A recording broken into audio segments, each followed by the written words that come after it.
She was supposed to be a guest. Instead, she became the bride. Elena Bellini stood frozen in the doorway of a Roman cathedral, staring at an altar draped in white roses and candles that flickered like dying stars. The man waiting at the end of that aisle wasn't a stranger's groom. He was hers. Dante Corsini, mafia heir, ghost from her family's bloodiest secret, the man her father sold her to like livestock to save his own skin. This wasn't a wedding. It was an execution dressed in silk and lies. And she had exactly 60 seconds to decide whether to run or survive. If you want to see how Elena escapes a marriage built on revenge and blood, stay until the end of this story. And if you're watching this right now, hit that like button and drop a comment telling me what city you're in. I want to see how far this story travels across the world. The cathedral smelled like incense and old money. Elena Bellini had been inside Roman buildings older than most countries, but this one felt different, heavy, like the stone walls were holding secrets too dark to confess even in whispers. She stood in the entrance alcove, smoothing down the front of her navy dress, telling herself this was fine, a favor for her father. A stranger's wedding where she'd sit in the back, smile politely, and leave before anyone noticed her. That was the plan. Then she saw the flowers, white roses, thousands of them, cascading down marble columns, woven into garlands that framed every archway, piled in arrangements so extravagant they looked like something out of a fever dream. And not just any white roses. Her white roses. The same variety her mother used to grow in their villa garden before she died. The same ones Elena had sketched obsessively as a teenager, filling sketchbook after sketchbook with charcoal studies of petals and thorns. Her stomach dropped. "Papa?" She turned toward her father, who stood beside her in a suit that looked too expensive for a man drowning in debt. "What is this?" Giovanni Bellini wouldn't meet her eyes. Sweat beaded along his hairline despite the cool air inside the cathedral. His hand shook as he gripped her elbow, fingers digging in hard enough to bruise. "Elena, listen to me. Why are there so many flowers?" Her voice climbed higher. "Whose wedding is this? You need to trust me." "Trust you?" She tried to pull away, but his grip tightened. Panic flared hot in her chest. "Papa, what did you do?" Before he could answer, the organ music started. Deep, resonant chords that shook the floor beneath her feet. The kind of music that accompanied processions, ceremonies, vows. The guests turned in their seats. 200 faces. Maybe more. All staring directly at her, not at a bride walking down the aisle. At her. Elena's knees buckled. Her father caught her before she hit the ground, his breath hot and sour against her ear. "I had no choice," he whispered. "The debt. The Santoro debt. It was going to kill us both. They gave me an out. One way to erase everything." "What are you talking about?" She couldn't breathe. The corset of her dress suddenly felt like it was crushing her rib cage. "What debt?" "Your Uncle Marco. 15 years ago, he betrayed the Corsini family, stole from them, got people killed. The blood feud never ended, Elena. It just went underground. And when Marco disappeared, the debt transferred to me. To us." The room tilted. Elena grabbed the nearest column to stay upright, her vision swimming with black spots. "You're lying. I wish I was." Giovanni's voice cracked. 3 months ago, they came for me. Said I owed them 15 million euros plus interest. Money I don't have. Money I'll never have. They were going to kill me, Elena, burn down everything we own. Unless what? He finally looked at her, and in his eyes she saw something worse than fear. Resignation. "Unless I gave them you." The world stopped. Elena heard the words, understood them on some distant, intellectual level, but her brain refused to process the implications, refused to accept that her father, the man who taught her to paint, who sang off-key at her birthday parties, who promised to protect her after her mother died, had just admitted to selling her like property. "No." The word came out strangled. "No, you didn't." The groom is Dante Corsini, head of the family. Marco's betrayal destroyed his father, bankrupted their operations, got his younger brother killed in retaliation. Dante's been hunting Marco for 15 years, and when he couldn't find him, Giovanni's voice dropped to barely a whisper. He settled for the next best thing, Marco's niece. Elena's legs gave out. She crashed to her knees on the cold marble floor, the impact sending shockwaves up her spine. Somewhere in the cathedral, a woman gasped. The organ music swelled louder, drowning out the sound of her own ragged breathing. This wasn't real, couldn't be real. "Elena, please," her father crouched beside her, trying to pull her upright. "You have to walk. If you refuse, if you run, they'll kill me right here, and then they'll come for you anyway. At least this way what?" She shoved him hard enough that he stumbled backward. "At least this way I'm trapped? Owned? This is insane, Papa. This is survival." His voice turned cold, practical, the same tone he used when discussing business contracts. "You'll have wealth, protection, a name that means something in this city. It's not what I wanted for you, but it's better than a bullet." Elena stared at him, really looked at him for the first time in years, and realized she didn't recognize the man in front of her. Somewhere along the way, the father she loved had become something hollow, something willing to sacrifice his own daughter to save his skin. "I'll never forgive you for this," she said quietly. Giovanni flinched, but he didn't argue. The organ music shifted into something slower, more deliberate, a wedding march. Two ushers appeared on either side of Elena, their hands firm but not rough as they lifted her to her feet. She didn't fight. What was the point? The entire cathedral was filled with men who'd probably kill her before she reached the door. And even if she made it outside, where would she go? Her father had already made it clear there was no escape clause in this deal. She was collateral, a living punishment for a crime she didn't commit. One of the ushers pressed something into her hands. Elena looked down and felt her stomach lurch. A bouquet. White roses tied with silk ribbon. The stems were wrapped so tightly, her fingers went numb holding them. "Walk," the usher said. Not unkind, just matter of fact. So she did, one foot in front of the other, down an aisle lined with strangers wearing expensive suits and cold smiles. Past marble statues that seemed to watch her with pity. Past stained glass windows that filtered the late afternoon sunlight into fractured rainbows across the floor. Every step felt like walking toward her own funeral. And at the end of the aisle, waiting beside the altar, stood the man who bought her, Dante Corsini. Elena had heard his name whispered in certain circles her entire life. The heir who rebuilt his family's empire from ash. The man who turned grief into power and power into fear. But she'd never seen him. Never expected to. He was younger than she imagined. Mid-30s, maybe. Tall and lean in a black suit tailored so precisely it looked like it had been painted onto his frame. Dark hair swept back from a face that could have been carved from the same marble as the statues lining the walls. Sharp cheekbones, a mouth that looked like it had forgotten how to smile, and eyes so cold they made the cathedral's stone floor look warm by comparison. He didn't move as she approached, didn't smile or offer his hand, just watched her with the kind of focus that made her feel like an insect pinned to a board. When she reached the altar, Elena stopped, refused to take the final step that would put her beside him. The priest, an old man with liver-spotted hands and a nervous tremor, cleared his throat and gestured for her to move closer. She didn't. Dante's eyes narrowed. For a long moment, nothing happened. The entire cathedral held its breath. Then he moved. 3 steps. That's all it took for him to close the distance between them. He reached out and took her hand. Not gently, not cruelly, just with the calm certainty of someone who knew she had no real choice, and pulled her into position beside him. "Don't make this harder than it needs to be," he said quietly.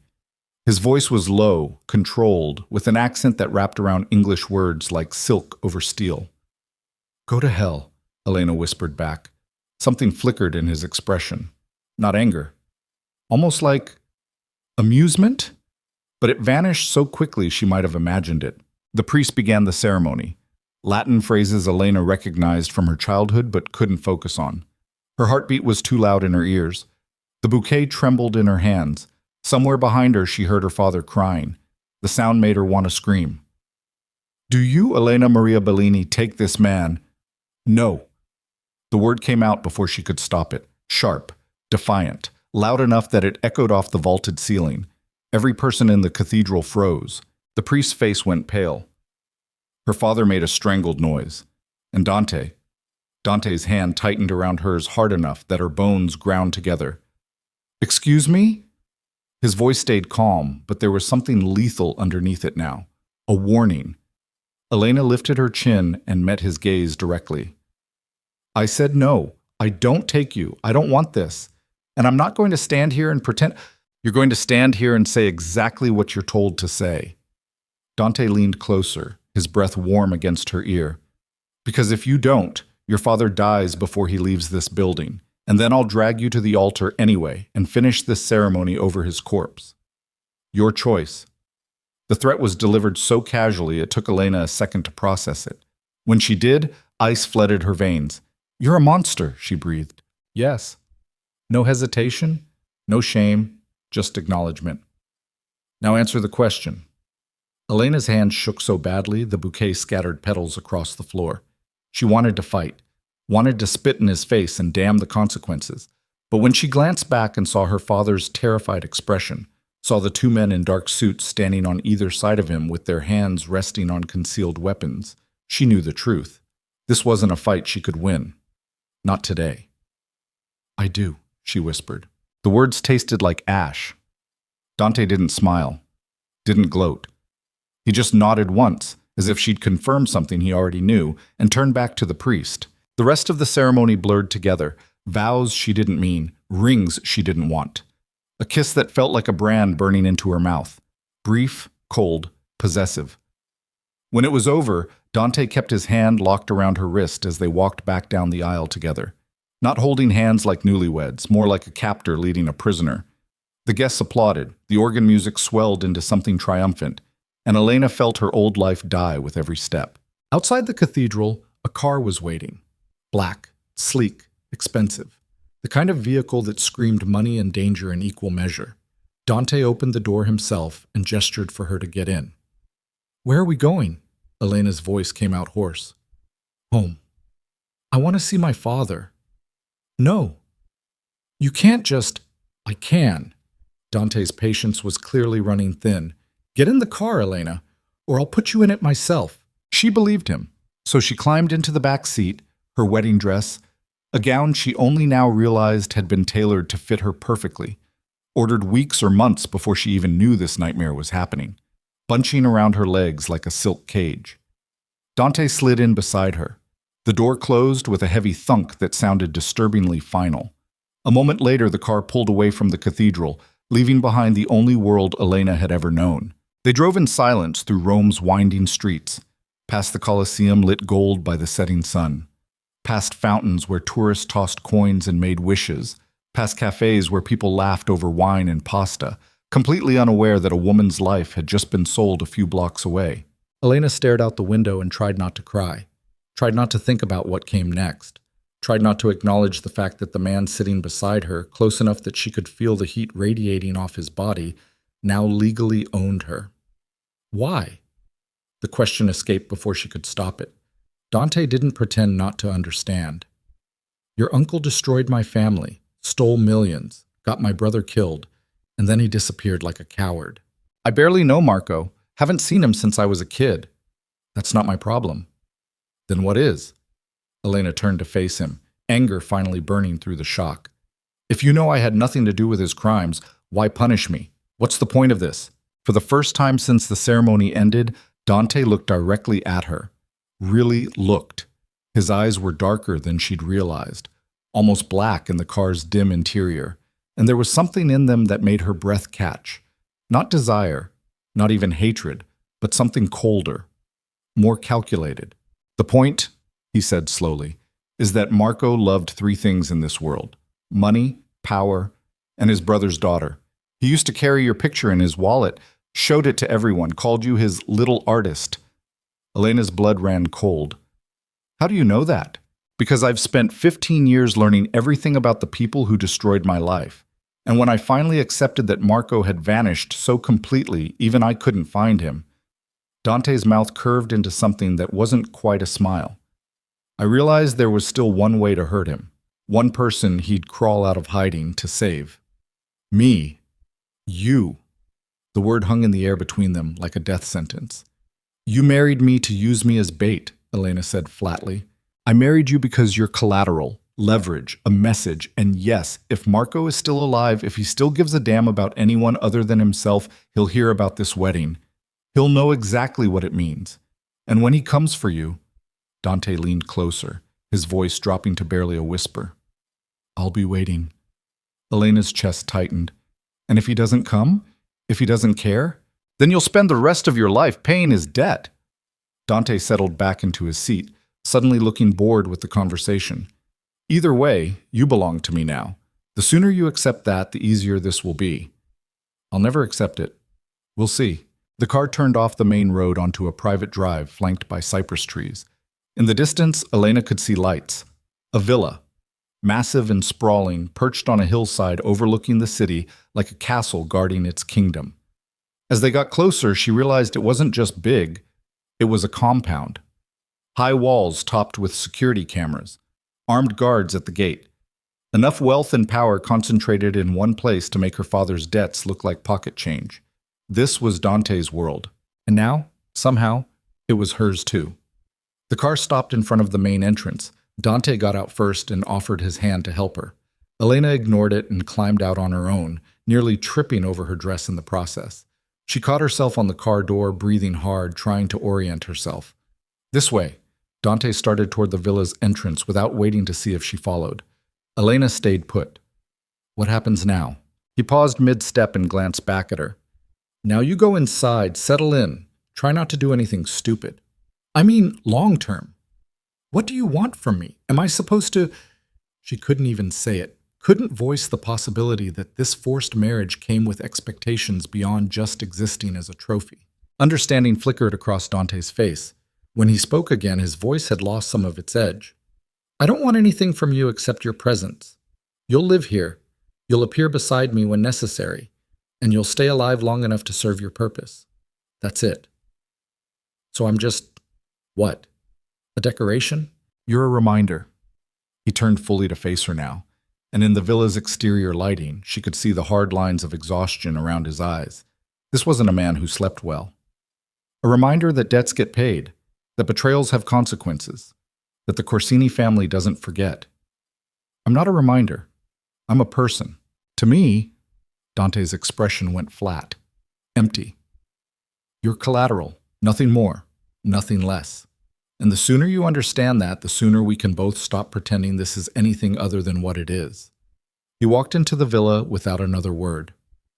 Elena stood alone in the driveway, the night air cool against her skin, and felt the last fragile thread of hope snap inside her chest.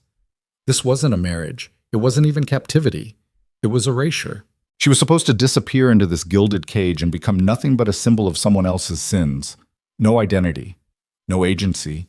Just a living, breathing punishment for a man who might not even know she existed. Somewhere inside the villa she heard voices. Footsteps. The normal sounds of a household carrying on with its routines. But to Elena, it all sounded distant, muffled, like she was already drowning. A woman appeared as the doorway, older, maybe 60, with kind eyes and a housekeeper's uniform. Signora Corsini, I'm Maria. Let me show you to your room. Signora Corsini. The name hit like a physical blow. That's who she was now, not Elena Bellini, the art teacher who spent weekends sketching in parks and dreaming about gallery shows. Not the daughter who'd been stupid enough to trust her father. Elena Corsini, wife of a monster. Property of a man who'd just admitted he saw her as nothing but leverage. She followed Maria inside because there was nowhere else to go. The villa's interior was exactly what she expected. Marble floors, crystal chandeliers, artwork that probably cost more than most people earned in a lifetime. Beautiful and cold. Like a museum where she was both the newest exhibit and the only visitor. Maria led her up a sweeping staircase to the second floor, then down a hallway lined with closed doors. At the very end, she stopped and pushed open a heavy wooden door. Your room, Signora. Elena stepped inside and felt her breath catch. It was huge, a 4-poster bed draped in silk, floor-to-ceiling windows overlooking the city, a sitting area with velvet furniture, an ensuite bathroom visible through an open doorway, all white marble and gold fixtures. Extravagant, luxurious, and completely impersonal. There are clothes in the wardrobe, Maria said gently. All your size. If you need anything else, just ring. She gestured to a cord pull near the bed. Master Dante's room is at the opposite end of the hall. He asked me to tell you that your presence isn't required unless he specifically requests it. Of course. Even in his own home, Elena was just a piece of furniture to be stored away when not in use. "Thank you," she managed. Maria hesitated in the doorway. "I know this must be very difficult for you, Signora, but for what it's worth, Master Dante isn't as cruel as he wants people to believe." Elena almost laughed. "He forced me into marriage to punish my uncle. He called me collateral. I'm pretty sure cruel is accurate. He's a man living in the shadow of old pain. Sometimes that makes people do terrible things." Maria's expression softened. "But I've worked for this family for 30 years. I knew his father, his brother. I've seen what grief can do when it has nowhere to go except sideways into anger. That's not my problem." "No, it's not." Maria nodded slowly. "But it might help to remember that monsters are usually just broken people who forgot how to be anything else." She left before Elena could respond. Alone in the too-big room, Elena finally let herself feel everything she'd been holding back since the cathedral. Rage, terror, betrayal. It all crashed over her in waves that left her gasping. She ripped off the wedding dress, tore at the buttons and laces until it pooled around her feet in a heap of expensive fabric and shattered dreams. Then she collapsed onto the bed in nothing but her slip and sobbed until her throat was raw. This was her life now. No escape. No control. No future except whatever Dante decided to give her. When the tears finally stopped, Elena dragged herself to the bathroom and washed her face with cold water. Stared at her reflection in the mirror. Her eyes were red-rimmed and swollen. Her hair had come loose from its elaborate updo and hung in tangled waves around her shoulders. She looked like a ghost. Felt like one, too. Back in the bedroom, she found a nightgown in the wardrobe. Silk, of course, because apparently even her sleepwear was chosen by someone else, and pulled it on. Then she climbed into bed and tried to sleep. It didn't work. Every time she closed her eyes, she saw Dante's face, heard his voice calling her collateral, felt the cold pressure of his hand around her wrist. The trauma of the day played on repeat in her mind until she wanted to scream. Somewhere around 3 in the morning, she gave up and got out of bed, wandered to the windows and looked out over Rome. The city glittered below like scattered diamonds, peaceful, beautiful, completely indifferent to her suffering. She pressed her palm against the glass and let herself acknowledge the truth she'd been avoiding all night. She was trapped, not just in this villa or this marriage, but in a story someone else had written for her. A revenge plot, where she was nothing but a supporting character designed to suffer for the sake of someone else's closure. And the worst part? There was absolutely nothing she could do about it. A sound from the hallway made her freeze. Footsteps, slow and deliberate. They stopped outside her door. Elena held her breath, her heart hammering so hard she could hear it in her ears. The doorknob didn't turn. Whoever was out there just stood on the other side of the door in complete silence. She knew, somehow, that it was Dante. Minutes passed, maybe 5, maybe 10. And then the footsteps retreated back down the hallway. A door closed in the distance. Elena exhaled shakily and pressed her forehead against the cool window glass. Whatever happened next, one thing was clear. Dante Corsini hadn't just bought himself a wife. He'd bought himself a problem. And Elena was done being silent, obedient collateral. If he wanted revenge, fine. She'd give him something to remember, but she'd be damned if she disappeared quietly into his world of violence and control. This marriage might have started as his game, but she was about to change the rules. The first 3 days, Elena didn't leave her room. She wasn't locked in. Maria had made that clear when she brought breakfast trays that went untouched. The door had no bolt on the outside, no guard stationed in the hallway. Elena could walk out any time she wanted. But walking out meant acknowledging this place as real, meant accepting that the cathedral hadn't been a nightmare she could wake up from. So she stayed put, curled up in the enormous bed or standing at the window watching Rome exist without her. Sometimes she slept. Mostly she just stared at the walls and tried to figure out how her life had turned into this. On the 4th morning, someone knocked. Not Maria's gentle tap. This was harder, more insistent. "I know you're awake," Dante's voice came through the door. "We need to talk." Elena didn't answer. She was sitting on the floor beside the bed in an oversized shirt she'd found in the wardrobe, her hair unbrushed, her face probably a mess. She didn't care. The knock came again. "Elena, open the door." No. Silence. Then, I'm coming in. The door swung open before she could protest. Dante stood in the doorway wearing dark slacks and a white shirt with the sleeves rolled up to his elbows. He looked like he'd been awake for hours, maybe days. There were shadows under his eyes that matched hers. He took in the scene, Elena on the floor, the untouched breakfast tray on the nightstand, the general air of someone who'd given up. And something flickered across his face. Not quite concern, more like irritation. Get up. Go away. Not how this works. He crossed the room in 3 strides and held out his hand. You've had time to sulk. Now you're going to get dressed and come downstairs. Elena stared at his hand like it was a snake. Why? Because I said so. That's not a reason. Dante's jaw tightened. Fine. Because we're hosting a dinner tonight. Politicians, business partners, people who need to see that I'm a stable, married man. And you're going to sit beside me and smile and play the part. Absolutely not. It wasn't a request. Elena pushed herself to her feet without taking his hand. Standing brought them close enough that she could smell him, something clean and expensive that probably cost more than her old apartment's rent. It made her want to step back. She didn't. I'm not your puppet, she said quietly.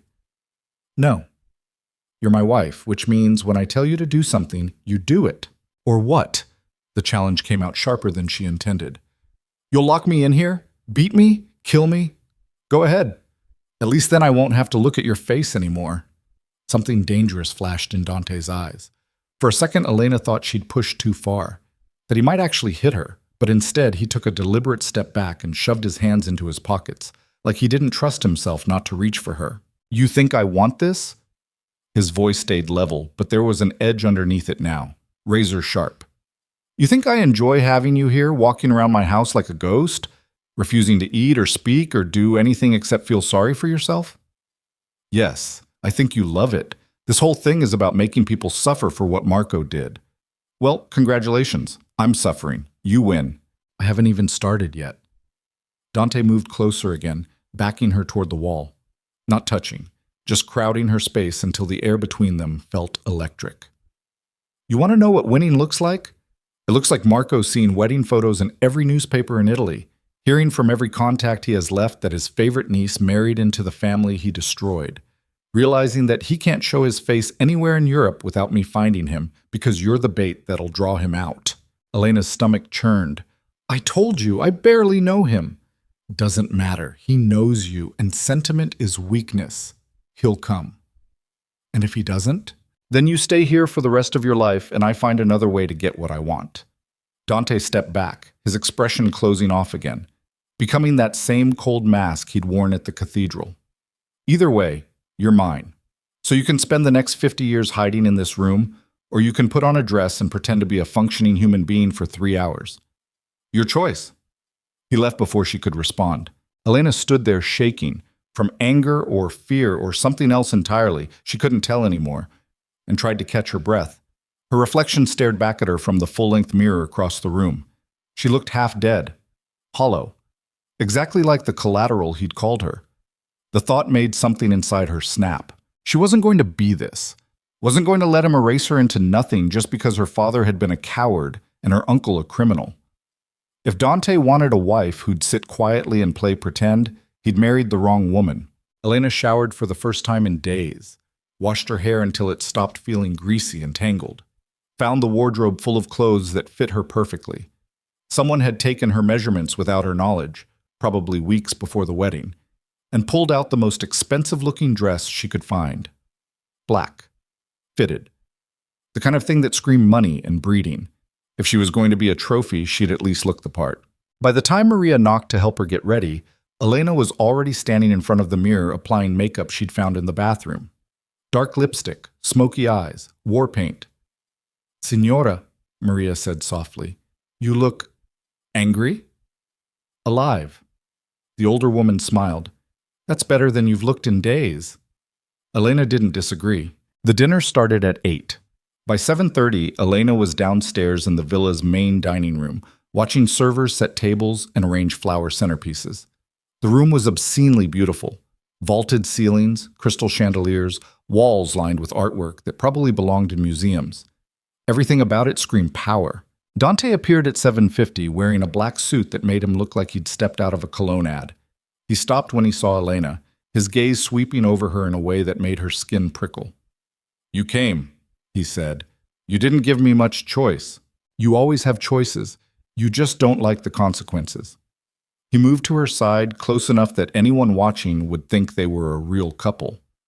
"Tonight, you smile. You nod.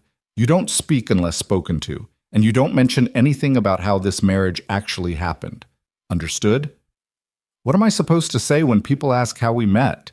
Tell them it was arranged by our families, traditional, romantic in its own way." The lie came out smooth as glass. "They'll eat it up." Elena wanted to argue, wanted to tell him exactly where he could shove his traditional romance. But the guests were starting to arrive. Expensive cars pulling up outside, well-dressed men and women stepping into the villa like they owned pieces of it, and she didn't have time. So she did what he asked, smiled, shook hands, let Dante introduce her as my wife, Elena, like those words meant something other than ownership. Pretended not to notice the way some of the men looked at her, like they were calculating her value the same way they'd calculate a stock investment. Pretended the women's pitying glances didn't make her want to scream. Dinner was excruciating. She sat beside Dante at the head of the table while course after course appeared in front of her. Food she couldn't taste, wine she barely touched. Conversations swirling around her in Italian and English about politics, business deals, investments. She understood maybe half of it. The other half was clearly coded language for things people didn't say out loud. Dante played his role perfectly. The gracious host, the powerful businessman, the devoted husband who occasionally rested his hand on Elena's arm or leaned close to whisper something that looked intimate but was actually just instructions. "Stop fidgeting. Smile at the man across from you. Laugh, now." She obeyed because she didn't know what else to do, but every touch felt like a brand. Every whispered command made her hate him a little more. Halfway through the main course, a man at the opposite end of the table, silver-haired, probably 70, with the kind of face that suggested he'd done terrible things and slept fine afterward, raised his wine glass. "A toast," he announced, "to Dante and his beautiful bride. May your union be as profitable as it is lovely." Everyone drank. Elena forced herself to take a sip even though the wine tasted like battery acid. The silver-haired man wasn't done. "Tell me, Elena, how does it feel to marry into such a powerful family?" The table went quiet. Every eye turned to her. Dante's hand tightened on her arm. A warning. Elena set down her wine glass very carefully. "It feels exactly like you'd expect." "And what would I expect?" "That depends." She met the man's gaze directly.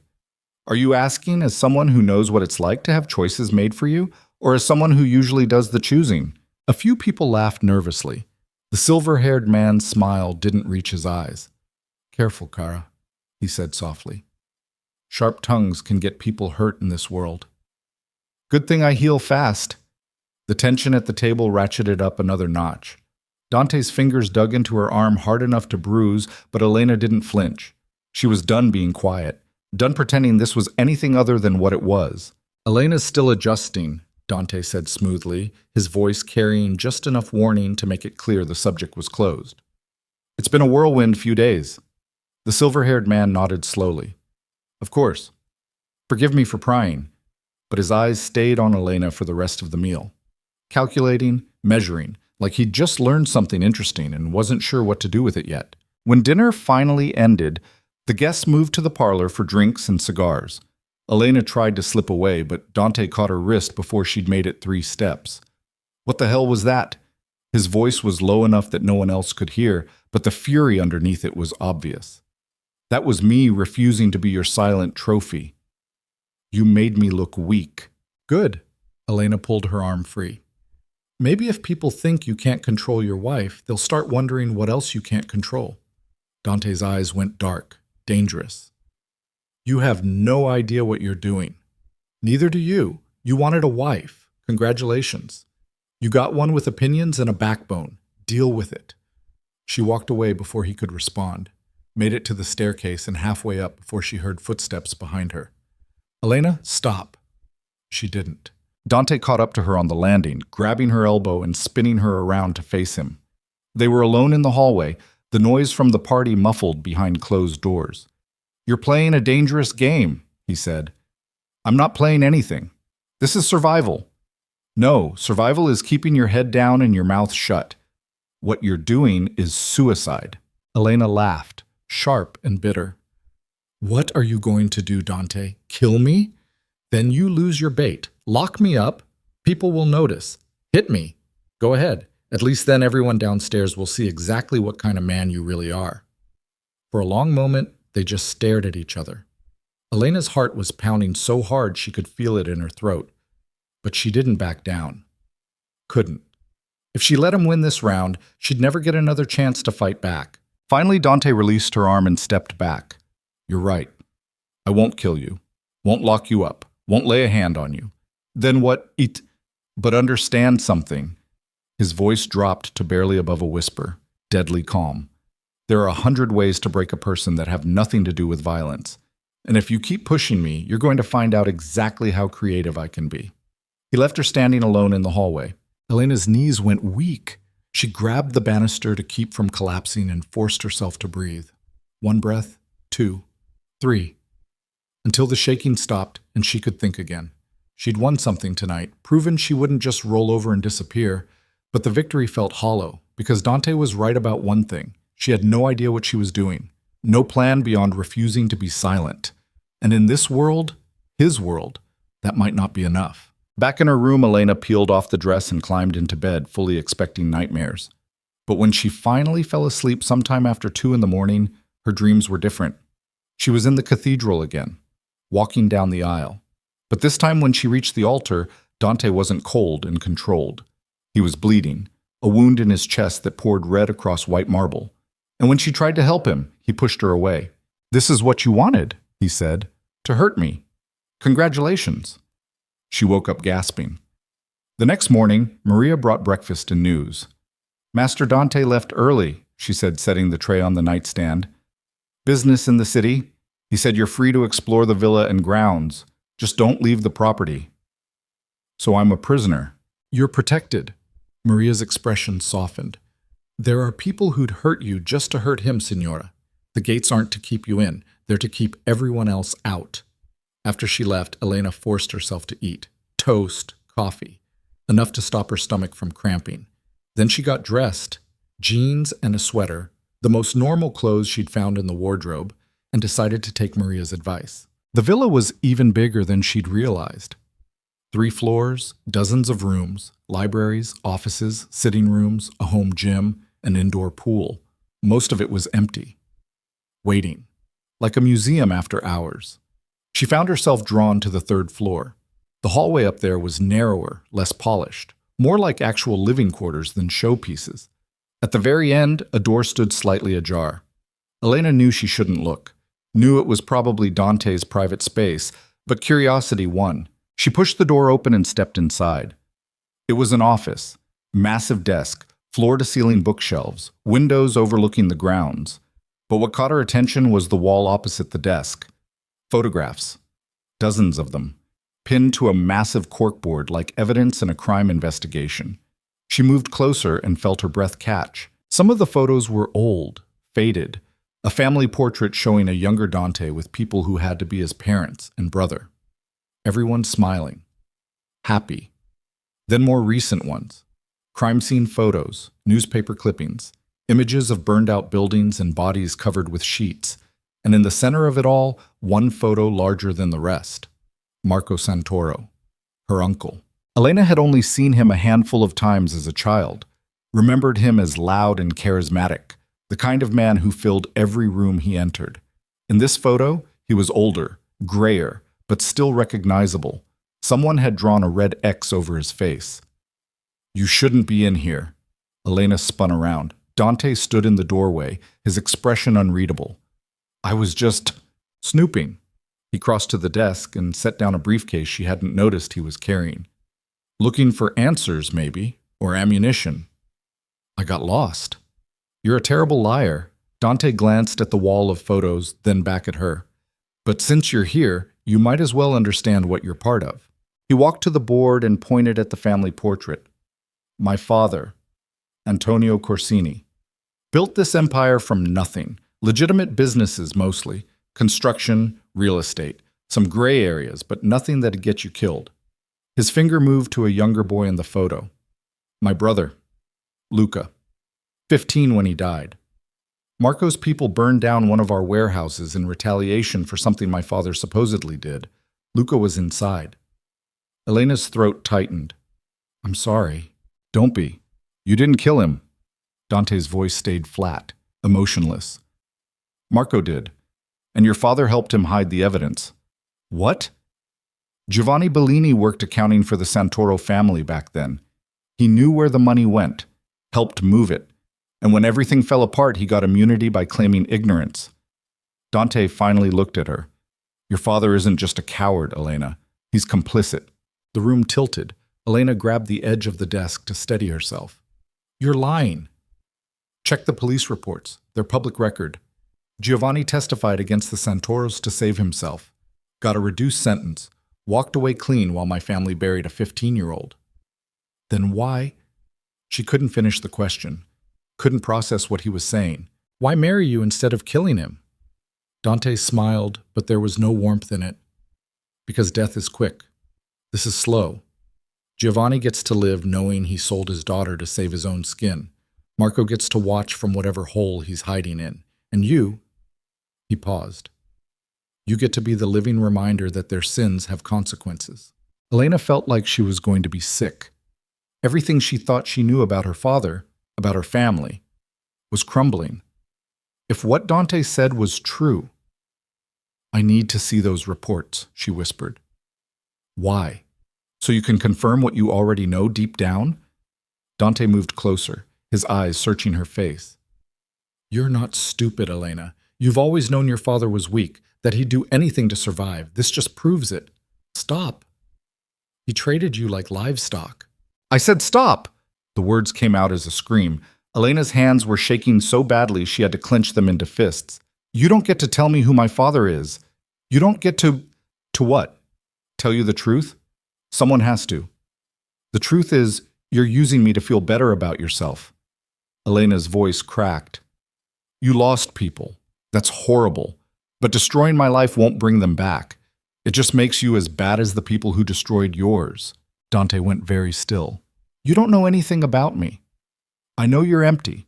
I know you've spent 15 years chasing revenge because it's easier than admitting you're scared of what happens when you finally get it. And I know...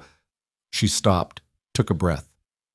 I know I'm not going to let you turn me into another casualty. For a long moment, they just stared at each other. The air between them felt charged, volatile, like one wrong word would set off an explosion. Then Dante's phone rang. He answered without breaking eye contact. What? Elena watched his expression shift, harden. When? A pause. How many? Another pause. Lock down the perimeter. I'm on my way. He ended the call and looked at Elena with something that might have been regret. Stay in your room, he said. Don't come out until I tell you it's safe. What's happening? Someone just tried to breach the gates. 3 cars. Armed men. He was already moving toward the door. This place is about to become a war zone. Wait. Elena grabbed his arm without thinking. Is this because of me? Because of last night? Dante paused. Probably. Word travels fast. People think I'm weak now, distracted. They're testing me. I'm sorry. Don't be. He pulled free of her grip. You wanted to fight back? Congratulations. You just started a war. Then he was gone. Elena stood frozen in his office, her heart pounding, as gunfire erupted somewhere outside the villa. The gunfire lasted 17 minutes. Elena counted every second from inside a marble bathroom on the 2nd floor where she'd locked herself after ignoring Dante's order to stay in her room. She couldn't just hide while people died outside, couldn't sit still while the villa turned into a battlefield. So she'd run, down hallways, past windows that showed muzzle flashes in the darkness, into the first room with a door heavy enough to stop bullets.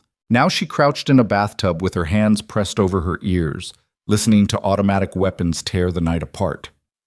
When the shooting finally stopped, the silence was worse. Elena waited, counted to 60, then 60 more. When no new sounds came, she unlocked the bathroom door and crept into the hallway. The villa looked like something out of a nightmare. Shattered glass covered the floor. Bullet holes pockmarked the walls. A chandelier had crashed down from the ceiling and lay in pieces across the marble. Smoke hung in the air, acrid and choking. "Hello?" Her voice came out hoarse, barely audible. No response. She moved toward the main staircase, her bare feet crunching over debris. Blood streaked the floor in places, dark and wet, leading toward the front entrance. Elena followed the trail because she didn't know what else to do. The front doors stood open. Beyond them, the driveway was chaos. 3 black SUVs riddled with bullets, bodies sprawled across the gravel, men in tactical gear shouting orders while others zip-tied survivors and dragged them toward a waiting van. And in the middle of it all, Dante. He was alive, covered in blood, some his, most probably not, but standing. Directing his people with the calm efficiency of someone who'd done this 100 times before. His white shirt was torn at the shoulder. A cut above his eyebrow dripped red down the side of his face. But his hands were steady as he checked the magazine of a pistol and slid it back into a shoulder holster Elena hadn't known he was wearing. She must have made a sound because his head snapped toward her. "I told you to stay in your room." "I don't take orders well." Elena stepped through the doorway, glass crunching under her feet. "Are you hurt?" "Nothing that won't heal." Dante's eyes swept over her, checking for injuries. "You?" "I hid in a bathtub." "Smart." He turned back to his men. "Get them to the holding facility. I want names, addresses, who sent them. Use whatever methods necessary." One of the men nodded and began dragging a semi-conscious attacker toward the van. The man's face was pulp, nose broken, teeth missing, one eye swollen shut. Elena looked away before she threw up. "How many did you kill?" she asked quietly. "Does it matter?" "Yes." Dante was silent for a moment. 7 dead, 4 captured. The rest ran when they realized this wasn't going to be easy. 7 people. Dead. Because someone thought Dante was weak. Because Elena had pushed back at dinner and made him look vulnerable. "This is my fault," she whispered. "No." Dante's voice went hard. "This is their fault for thinking they could take what's mine. You're just the excuse they used." "I'm not yours. Tell that to the men who just tried to breach my gates to kidnap you." He started walking toward the villa entrance. "Come on, we need to get you somewhere secure until I figure out who ordered this." Elena didn't move. "You said kidnap, not kill." Dante paused. "That's what the survivors admitted before they stopped talking. The plan was to grab you, hold you for ransom, force me to make concessions. Standard play." "Standard?" Elena laughed, high and brittle. 7 people are dead because someone wanted to use me as leverage and you call it standard. Welcome to my world." Dante reached for her arm. "Now move." Before a phone rang. Not his. One of the dead men's. Everyone froze. Dante crossed to the nearest body and fished a cell phone from the corpse's jacket pocket. He stared at the screen for a long moment. Then he answered. "Whoever this is, you just made a fatal mistake." Elena couldn't hear the voice on the other end, but she watched Dante's expression shift from cold fury to something else, something that looked almost like shock. "Say that again?" he said quietly. Slowly. A pause. "Prove it." Another pause. Longer this time. Dante's jaw tightened. He ended the call and stood there staring at the phone like it might explode. "What?" Elena asked. "Who was that?" He didn't answer, just turned and walked toward one of his men, a younger guy with a radio clipped to his vest. "Get Marco on the line, now!" The man blinked. "Sir, we don't have Marco. We've never—" "I don't care what it takes. Find him. Tell him his niece is in danger, and if he wants her alive, he needs to come in from the cold." Dante's voice cut like broken glass. "And tell him he has 24 hours, or I start mailing pieces of her to every contact he has left." Elena's blood went ice cold. "What are you doing?" Dante finally looked at her, and in his eyes she saw something that made her want to run. Not anger, not even hatred, just cold mathematical certainty. That call was from the people who hired tonight's attack. They wanted me to know something interesting. He stepped closer, close enough that Elena could smell the copper-sweet scent of blood on his clothes. Your Uncle Marco didn't disappear 15 years ago. He's been in Rome the entire time, living under a new identity, new face, courtesy of very expensive plastic surgery, new life. That's impossible. He's been watching you, Elena, for years. Made sure you got into the right art school. Made sure your father stayed just broke enough to be desperate. Made sure you'd be vulnerable when the time came. The world tilted. You're lying. The man on that phone knew things only someone close to your family would know. Your mother's maiden name, the villa where you spent summers as a kid, the exact date your father's debts came due. Dante's voice stayed flat, clinical. Marco set this whole thing up, orchestrated your father's financial collapse, pushed him into my hands, got you married to me. Why would he? Because you're not bait, Elena. You're the trap. Dante pulled something from his pocket, a flash drive. This was on one of the bodies. Financial records, offshore accounts, transactions going back 15 years. And every single one traces back to the same source. He held up the drive like it was evidence at a trial. Your uncle has been systematically destroying my family's legitimate businesses while using you as cover. The wedding made it look like peace between our families, like the blood feud was over. Meanwhile, he's been stealing millions right under my nose because I was too busy watching you to notice the money disappearing. Elena couldn't breathe, couldn't think. This wasn't real, couldn't be real. That's insane. If he wanted to steal from you, why involve me at all? Because I would have killed him on sight. But a forced marriage? That was theater. It made me look like the monster while he played the victim. And you... Dante's expression went cold.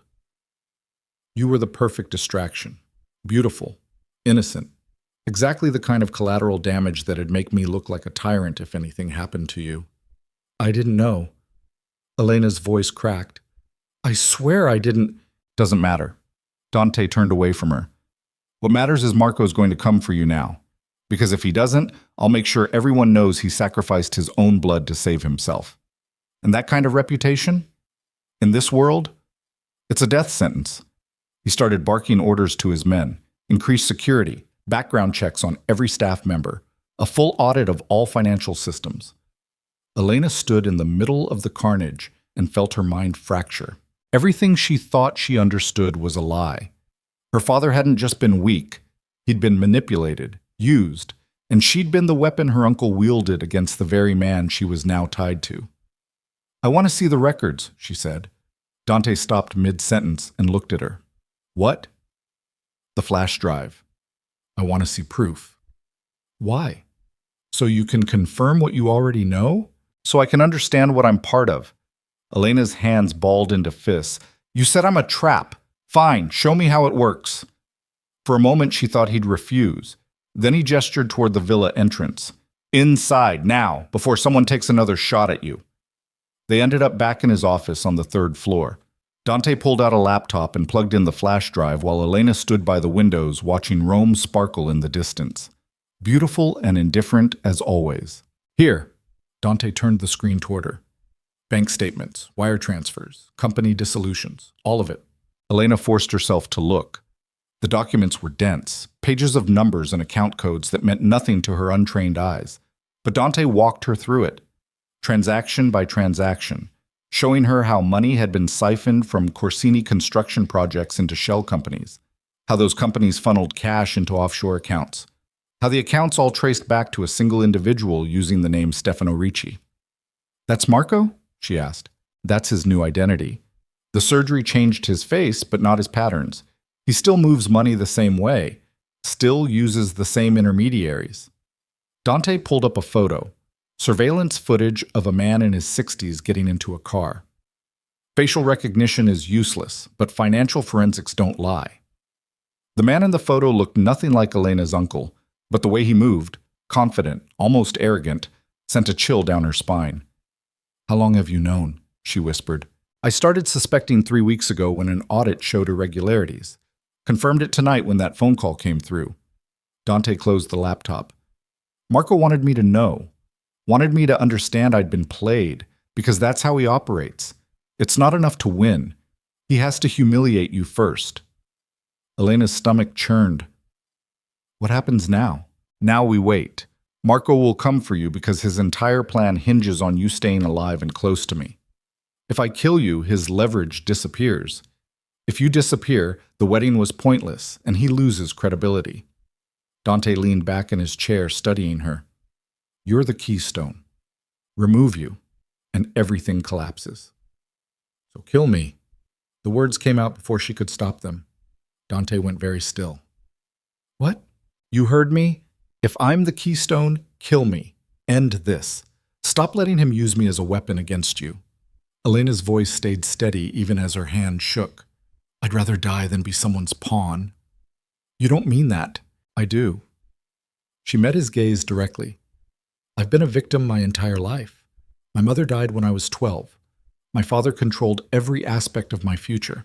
And now I find out my uncle's been pulling strings behind the scenes for years, turning me into a tool for revenge I didn't even know existed. So yes, I mean it. Kill me and end this. Dante stood, crossed to where she stood by the windows, got close enough that Elena could see the gold flecks in his dark eyes. If I wanted you dead, you'd be dead already. His voice dropped to barely above a whisper. The question isn't whether I'm going to kill you, it's whether you're brave enough to help me destroy the man who did this to both of us. Elena's breath caught. What are you talking about? Marco thinks he's won, thinks he's played everyone perfectly, but he made one mistake. Dante's mouth curved into something that wasn't quite a smile. He underestimated you, assumed you'd stay broken and compliant, a perfect victim. I am a victim. No, you're a survivor. I've watched you this past week, Elena. Watched you refuse to disappear even when it would have been easier. Watched you push back at dinner, even knowing it might get you killed. You're not collateral. You're dangerous. I'm not. You are. Dante moved closer, his voice intense now, urgent. And if you want revenge, real revenge against the man who used you like this, I can show you how to get it, but it means trusting me, really trusting me, enough to become the thing Marco fears most. Which is? A weapon that turns around and fires back. Elena's heart pounded so hard she could hear it in her ears.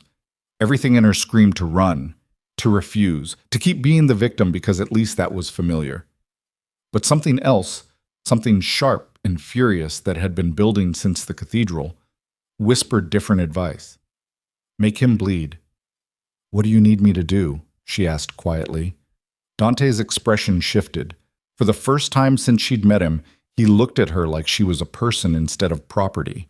First, we need Marco to believe you're breaking, that the marriage is destroying you, that you're desperate enough to run. He pulled out his phone and scrolled through something. There's a charity gala tomorrow night. Half of Rome's elite will be there. Politicians, business leaders, crime families. You're going to attend as my wife, and you're going to publicly fall apart. Fall apart how? Cry, scream, beg me to let you go. Make it messy and humiliating. Dante's eyes stayed locked on hers. Marco will be watching. When he sees you breaking, he'll think his plan is working perfectly, that you're ready to be rescued. And then? Then we let him rescue you. Let him think he's won. And when he brings you somewhere he thinks is safe, Dante's smile turned predatory. We burn his entire world down. Elena should have said no, should have refused to participate in whatever twisted game this was becoming. But as she stood there looking at Dante, really looking at him for the first time, she saw something she recognized, the same fury that lived inside her own chest. They were both weapons forged by people who'd treated them like disposable assets, both trapped in a story someone else had written, and maybe, just maybe, they could rewrite the ending together. Okay, she said, I'll do it. You're sure?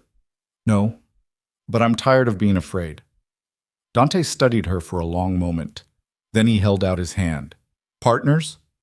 Elena looked at his outstretched hand, calloused, scarred, covered in blood from tonight's attack, the hand of someone who'd done terrible things and would probably do more. She took it anyway. Partners. His grip was firm, warm. And for the first time since the cathedral, Elena felt like she had some measure of control over her own fate. They spent the rest of the night planning. Dante showed her everything he'd learned about Marco's operation, the shell companies, the money trails, the network of people helping him stay hidden. It was massive, intricate, the work of someone who'd spent years building a structure designed to be invisible. "How do we prove it's him?" Elena asked as dawn started breaking outside the windows. "We don't need to prove it. We need to make him confess."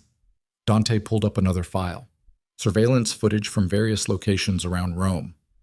"He's been watching you, following you, making sure you stay exactly where he wants you, which means he has people embedded close to us." "How close?" "Close enough to know what happens inside this villa." Dante's jaw tightened. "Someone on my staff is feeding him information. Has been for months. That's how he knew about the dinner, about your outburst, about everything." Elena's skin crawled. "So we're being watched right now." "Probably. Which is why tomorrow night has to be convincing. Whoever's reporting back to Marco needs to believe you're genuinely falling apart. No acting, no holding back, real emotion." "I don't know if I can do that." "You already have."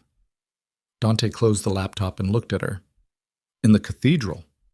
Tonight when the shooting started. You're stronger than you think, Elena. You just haven't had a reason to use it yet." She wanted to believe him, wanted to believe she could be more than a victim, but the truth sat heavy in her chest like a stone. "What if I freeze? What if Marco doesn't take the bait? Then we try something else. But I don't think you'll freeze." Dante stood and moved to the window, watching the sun rise over Rome. "You're angry. I can see it in you. Feel it every time we're in the same room.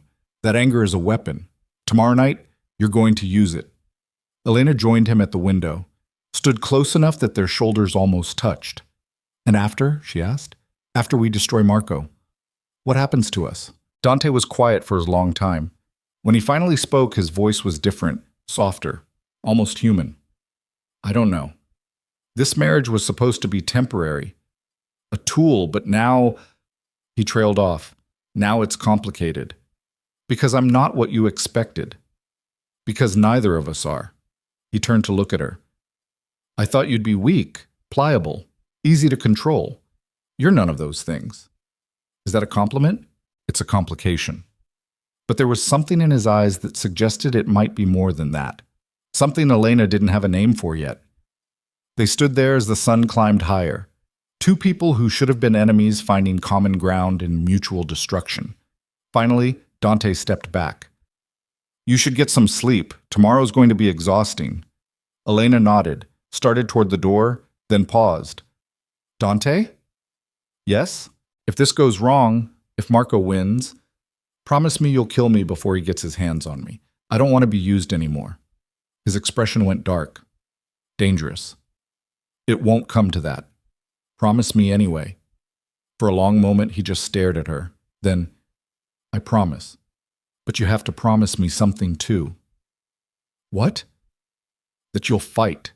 No matter what happens, no matter how scared you get, you fight until there's nothing left."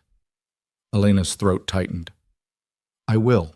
She left before he could see her cry. Back in her room, Elena collapsed onto the bed and let the tears come.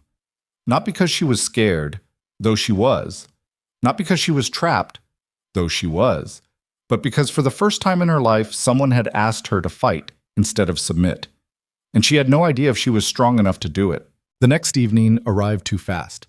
Maria helped Elena get ready, dressing her in a blood-red gown that hugged every curve and made her look like something between a trophy and a target.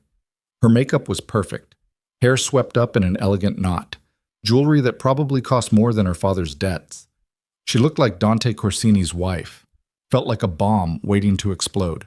Downstairs, Dante waited in the foyer, wearing another black suit that made him look dangerous and untouchable. He didn't say anything when Elena appeared, just held out his arm. She took it. The car ride to the gala was silent. Elena stared out the window, watching Rome blur past while her heart tried to hammer its way out of her chest. Every part of this plan terrified her, but turning back terrified her more. The gala was being held in a renovated palace on the edge of the city, all marble and gold leaf and enough security to protect a head of state. They entered through a side door reserved for VIPs, bypassing the crowds outside. Inside, the party was already in full swing. Hundreds of people in expensive clothes drinking expensive wine while a string quartet played something Elena didn't recognize. She spotted familiar faces from Dante's dinner party, the silver-haired man who'd threatened her, women dripping in diamonds, men who looked like they ate violence for breakfast. Dante's hand rested on the small of her back as they moved through the crowd, possessive, claiming. Every eye in the room turned to watch them. "Remember," he murmured against her ear. "Real emotion. Don't hold back." Elena nodded. Her mouth was dry, hands trembling. They made it maybe 20 feet before someone stopped them. A politician Elena vaguely recognized from television. He congratulated Dante on the marriage, asked Elena how she was enjoying her new life. She smiled, said all the right things, played the role, and hated every second of it. More people approached, more questions, more false smiles and calculated observations. The pressure built in Elena's chest like steam in a closed kettle. Building, until she felt like she might shatter. Then Dante did something unexpected. He introduced her to a woman near the bar. Young, beautiful, wearing a dress that cost more than most cars. And the way he looked at her, casual, familiar, made something inside Elena snap. "This is Bianca," Dante said smoothly. "An old friend." The woman smiled, touched Dante's arm, laughed at something he said, and Elena suddenly understood what he was doing. He was giving her a reason to break, the fury that had been simmering under her skin since the cathedral roared to life. Elena grabbed a glass of wine from a passing server and drank it in 3 swallows, then another, and another, until the edges of the world started to blur. Dante watched her with those cold, calculating eyes, waiting. When Elena finally spoke, her voice cut through the ambient noise like breaking glass. "Do you love her?" Dante blinked. "What?" "I said, do you love her, Bianca? Or is she just another piece of property like me?" The conversations around them died. People turned to stare. "Elena!" Dante's voice held a warning. "No, I want to know. Because if I'm going to spend the rest of my life as your collateral, I should at least understand how replaceable I am." Elena's voice climbed higher, louder. "Or is that the point? Keep me around until Marco shows up, then trade me in for someone who actually wants to be here." "That's enough." "It's not nearly enough." Elena slammed her wine glass down hard enough that it shattered. Blood welled from a cut on her palm. She didn't notice. "You want to know what's enough?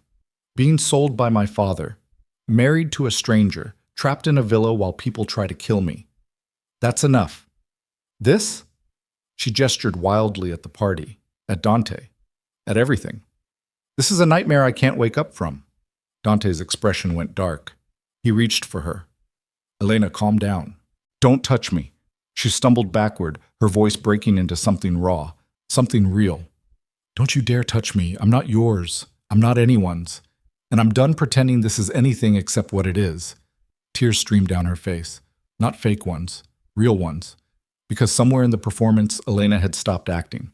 The room was dead silent, everyone staring, phones out, recording. Exactly what they needed. And through the crowd, Elena saw him, a man in his 60s. Ordinary face, expensive suit, standing near the exit watching her with an expression that made her blood run cold. Recognition. Marco. He'd taken the bait. Their eyes locked for just a second. Then he turned and disappeared into the crowd. Dante saw it too. His hand tightened on Elena's arm. "He's here." "I know." "Then we move. Now." But before they could take a step, gunfire erupted from somewhere outside the palace. Screams, chaos, people running in every direction. And Elena realized with sickening certainty that Marco hadn't come alone. Dante shoved her toward the floor as windows exploded inward, showering the ballroom with glass. Bullets tore through the crowd. People went down. Blood splattered across marble. The string quartet's music devolved into screaming. "Stay down!" Dante had a gun in his hand, pulled from somewhere Elena hadn't seen. He fired twice toward the windows. Someone outside screamed, but there were too many of them. Too many attackers. Too much chaos. And when Elena looked up through the smoke and panic, she saw Marco standing in the doorway, smiling, like he'd won. Marco's smile was the worst part. Not the gunfire tearing through crystal chandeliers, Not the screams or the blood pooling across white marble or the way people trampled each other trying to reach the exits. It was that smile, calm, victorious, like he'd orchestrated a symphony and was watching the final movement with satisfaction. Elena's ears rang from the gunshots. Her hands were slick with something wet that might have been wine or blood. Dante had her pinned against a marble column, his body covering hers, while bullets chewed through the ballroom around them. "How many?" he shouted over the chaos. One of his men, the same kid from the villa who'd survived last night's attack, slid behind the column beside them. His face was pale, streaked with someone else's blood. "At least 15, maybe 20. They've got the exits covered." "Marco?" "Gone. Disappeared through the service entrance before we could—" The kid's head snapped back. Red mist. He dropped without another word. Elena screamed. Couldn't help it. The sound ripped out of her throat, raw and animal. Dante clamped a hand over her mouth, his eyes boring into hers with lethal focus. "Listen to me." His voice cut through the ringing in her ears. "We're going to move. On 3. Stay low. Don't stop running. Understand?" She nodded. Her whole body was shaking so badly her teeth chattered. 1. More gunfire. A woman 20 feet away went down, clutching her stomach. 2. Dante shifted his weight, checking the magazine in his pistol. 4 rounds left. Not enough. Not nearly enough. 3. They ran. Elena had never moved so fast in her life. The red dress tangled around her legs. She kicked off her heels without thinking and felt glass slice into her bare feet. Didn't matter. Couldn't stop. Dante dragged her through the chaos, past overturned tables, past bodies, past people huddled together crying and praying. They made it to a side hallway just as another volley of gunfire erupted behind them. Dante shoved her through a doorway into what looked like a kitchen. Industrial stoves, stainless steel counters, a back exit with a red emergency sign. "Go!" He pushed her toward the door. "What about you?" "I'll cover you. Get to the car. Driver knows where to take you." "I'm not leaving you." "Elena." Dante spun her around, his hands gripping her shoulders hard enough to bruise. "This is the plan. You run. Marco follows. We trap him." "That was before he brought an army." "Doesn't change anything. You run, or this was all for nothing." Elena stared at him, at the blood on his shirt, the cut above his eyebrow that had reopened and was dripping into his eye. The absolute certainty in his expression that said he was willing to die if it meant Marco went down too. "You promised," she whispered. "If this went wrong, you'd kill me before he got his hands on me." "It's not wrong yet. Now go." He kissed her, hard and desperate and tasting like copper. Then he shoved her toward the exit and turned back to the hallway. Elena ran. The emergency exit opened into an alley behind the palace. Cold air hit her like a slap. She was crying. When had she started crying? And her feet left bloody prints on the cobblestones. The car was supposed to be here. Dante had said the driver would be waiting, but the alley was empty. "No, no, no." A hand clamped over her mouth from behind.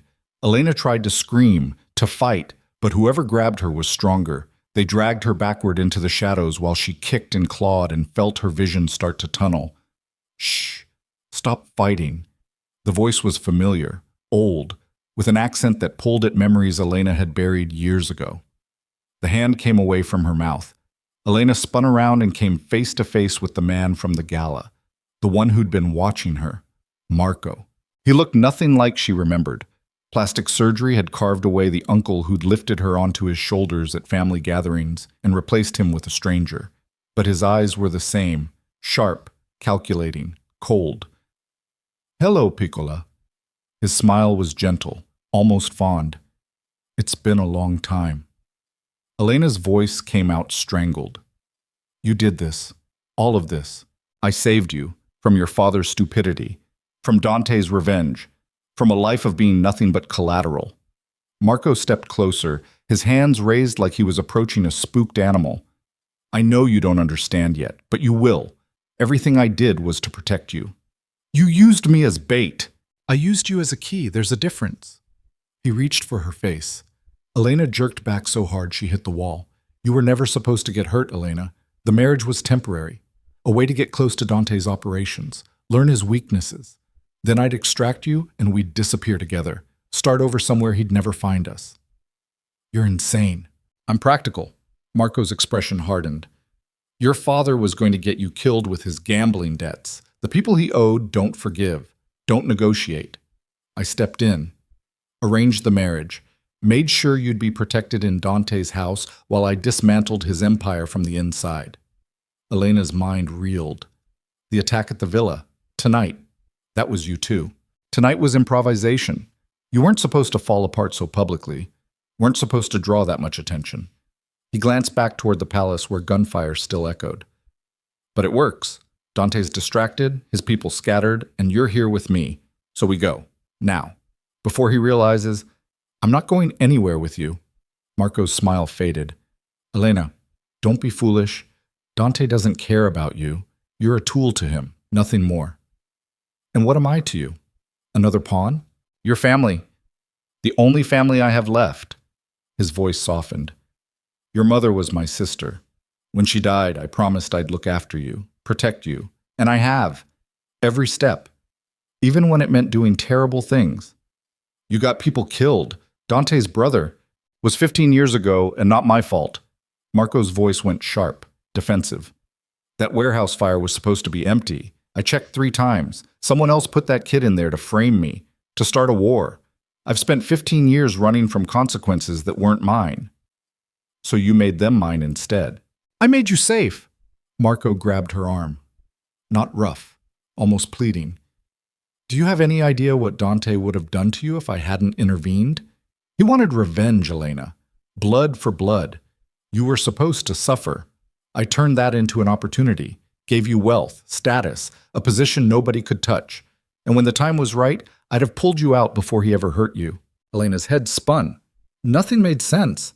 Marco's version of events contradicted everything Dante had told her.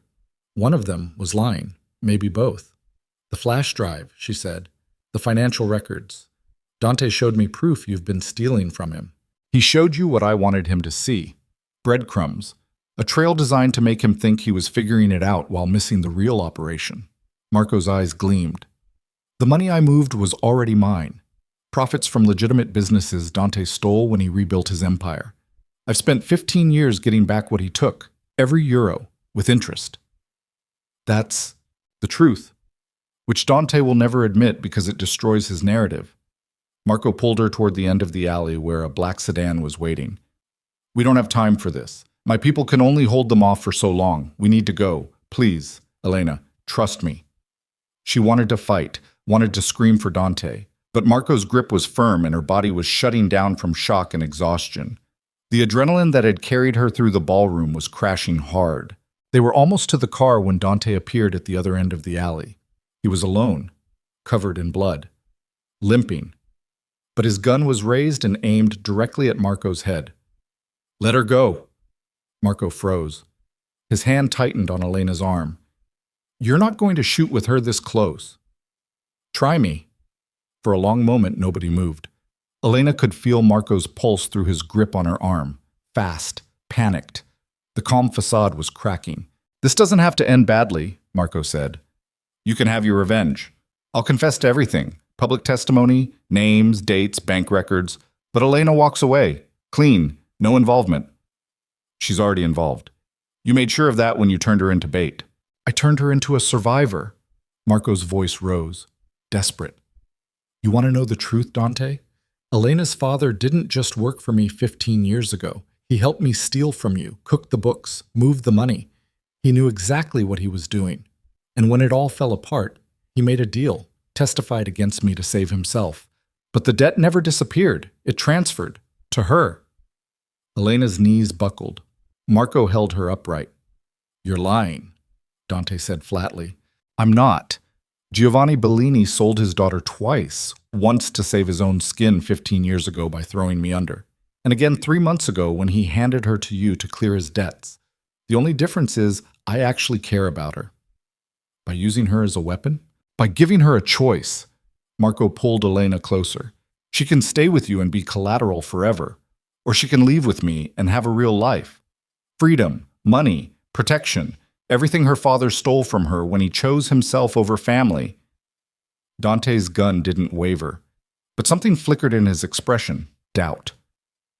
Elena, His voice was quiet, controlled. What do you want? The question broke something inside her. What did she want? A week ago, the answer would have been easy. Escape, freedom, anything but this nightmare.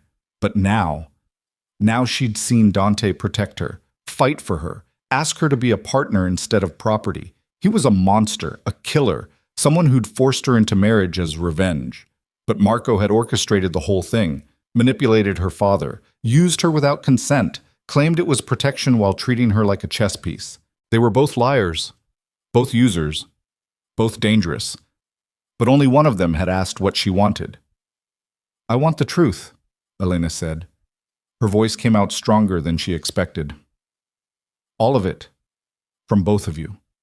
Because right now, I don't know which one of you I should trust. And I'm tired of being the only person in this story who doesn't get to know what's actually happening. Marco's grip loosened slightly. Elena. No. You want me to leave with you? Fine. Tell me everything, starting with why my father's debts became mine, why you waited 15 years to make your move, and why, her voice cracked, why you never came for me. If you cared so much, if you were watching me all this time, why let me suffer until it was useful? The silence that followed was deafening. Marco opened his mouth, closed it. For the first time since he'd grabbed her, he looked uncertain. Dante lowered his gun an inch. She's right.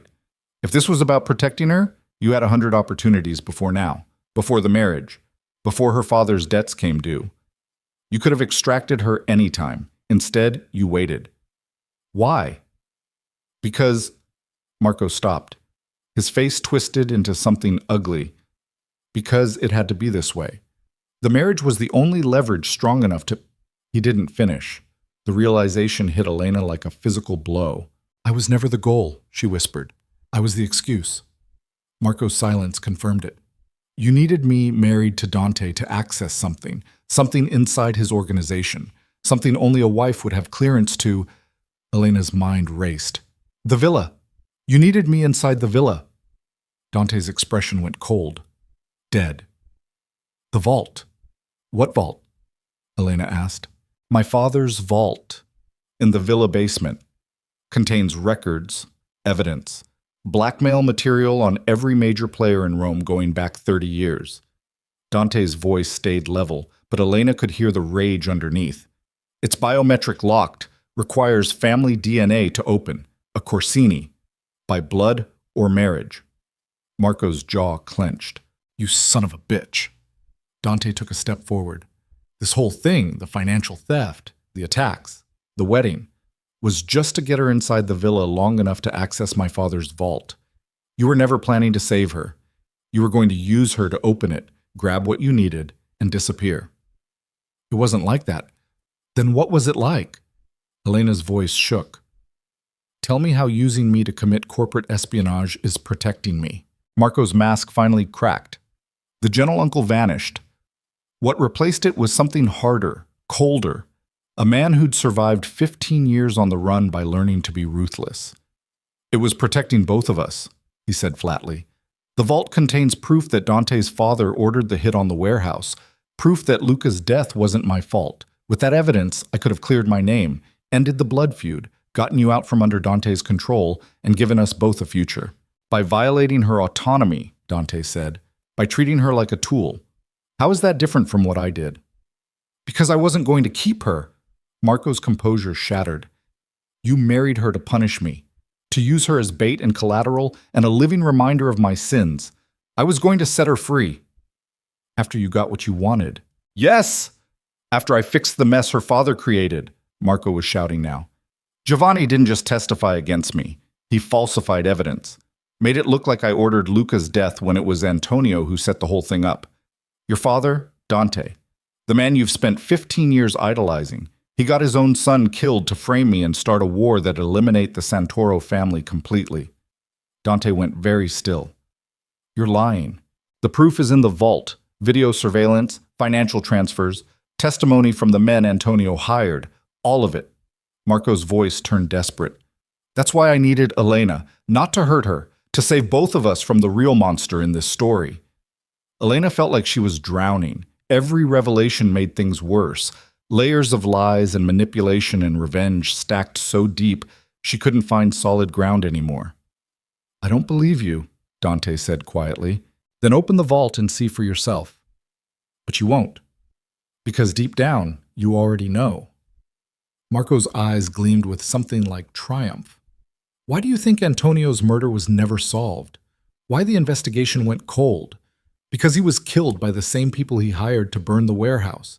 They turned on him when the Santoros offered more money, and everyone with power in Rome has spent 15 years covering it up because acknowledging the truth would destroy half the families in the city." Dante's gun wavered. For the first time since Elena had met him, he looked uncertain, lost. Marco pressed his advantage. "You want revenge?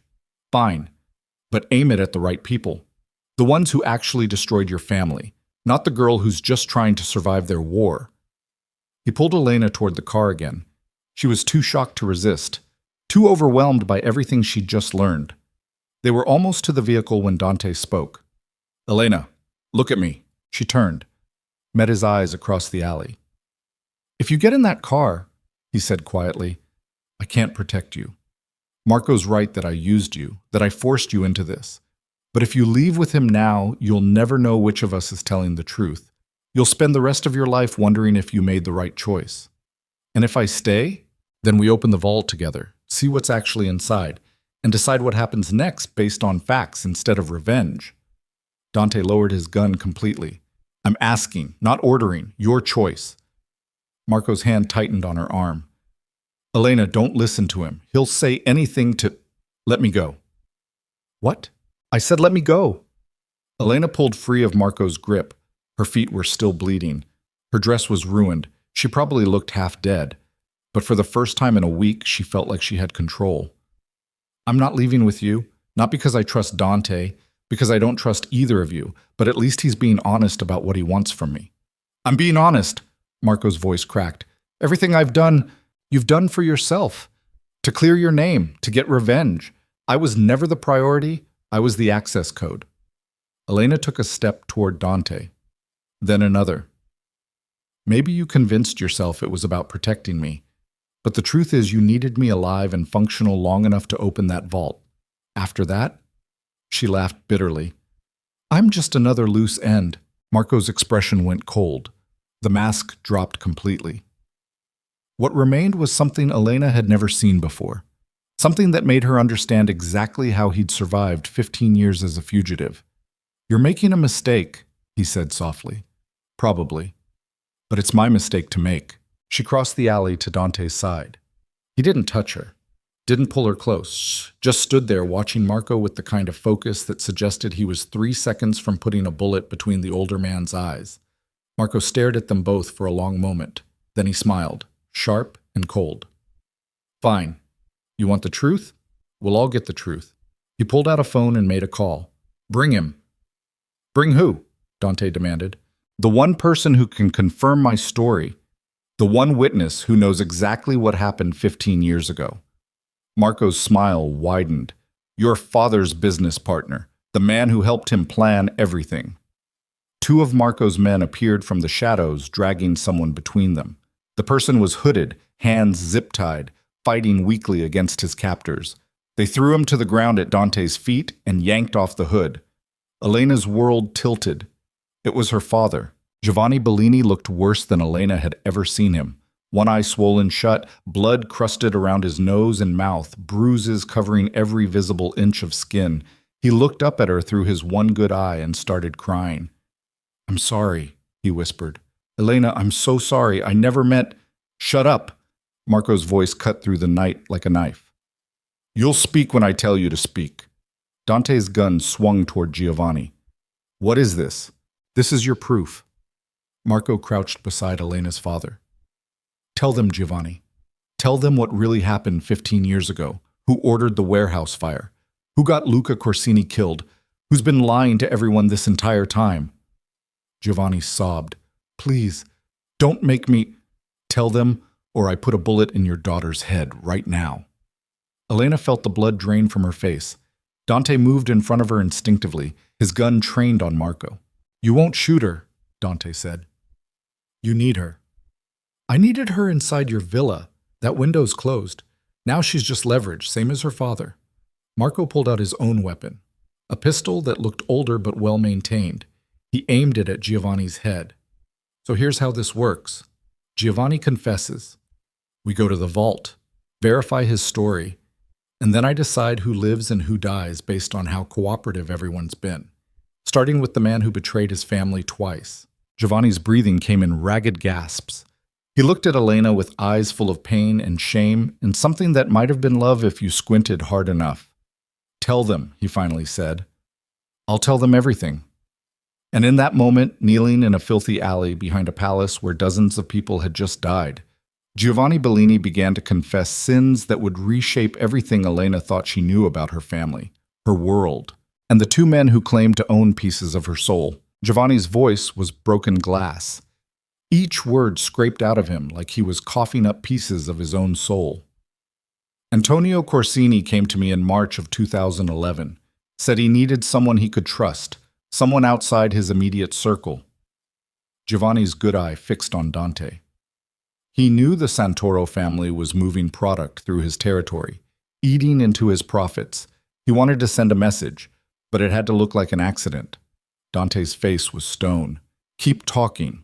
He asked me to identify which warehouses the Santoros used most frequently. Said he was going to inspect them, make sure they were up to code, fire safety, insurance compliance. Giovanni's voice cracked. I gave him the addresses, thought it was legitimate business. I swear I thought, You're lying, Dante said flatly. My father wouldn't. Your father was ruthless. Marco's voice cut through the alley like a whip. Tell him the rest, Giovanni. About the boy. Giovanni flinched. Antonio said the buildings would be empty, that he'd verified the schedules, but someone... He stopped, swallowed hard. Someone tipped off Luca. Told him there were drugs hidden in one of the warehouses, that if he went there alone, he could prove himself. Be more than just Antonio's soft younger son. Elena felt the ground tilt beneath her feet. Who told him that? Antonio. Giovanni's voice was barely a whisper. He sent his own son into the building, then had Marco's people burn it down while Luca was inside. Made it look like the Santoros had killed a Corsini heir, started the blood feud that'd justify wiping out Marco's entire family. The silence that followed was absolute. Even the distant sounds of sirens and chaos from the palace seemed to fade into nothing. Dante's gun hand was shaking. You're saying my father murdered Luca, his own son. Luca was weak, soft-hearted. Antonio said it himself, said the family needed a wolf to lead it, not a lamb. And you? Giovanni looked at Dante with something like pity.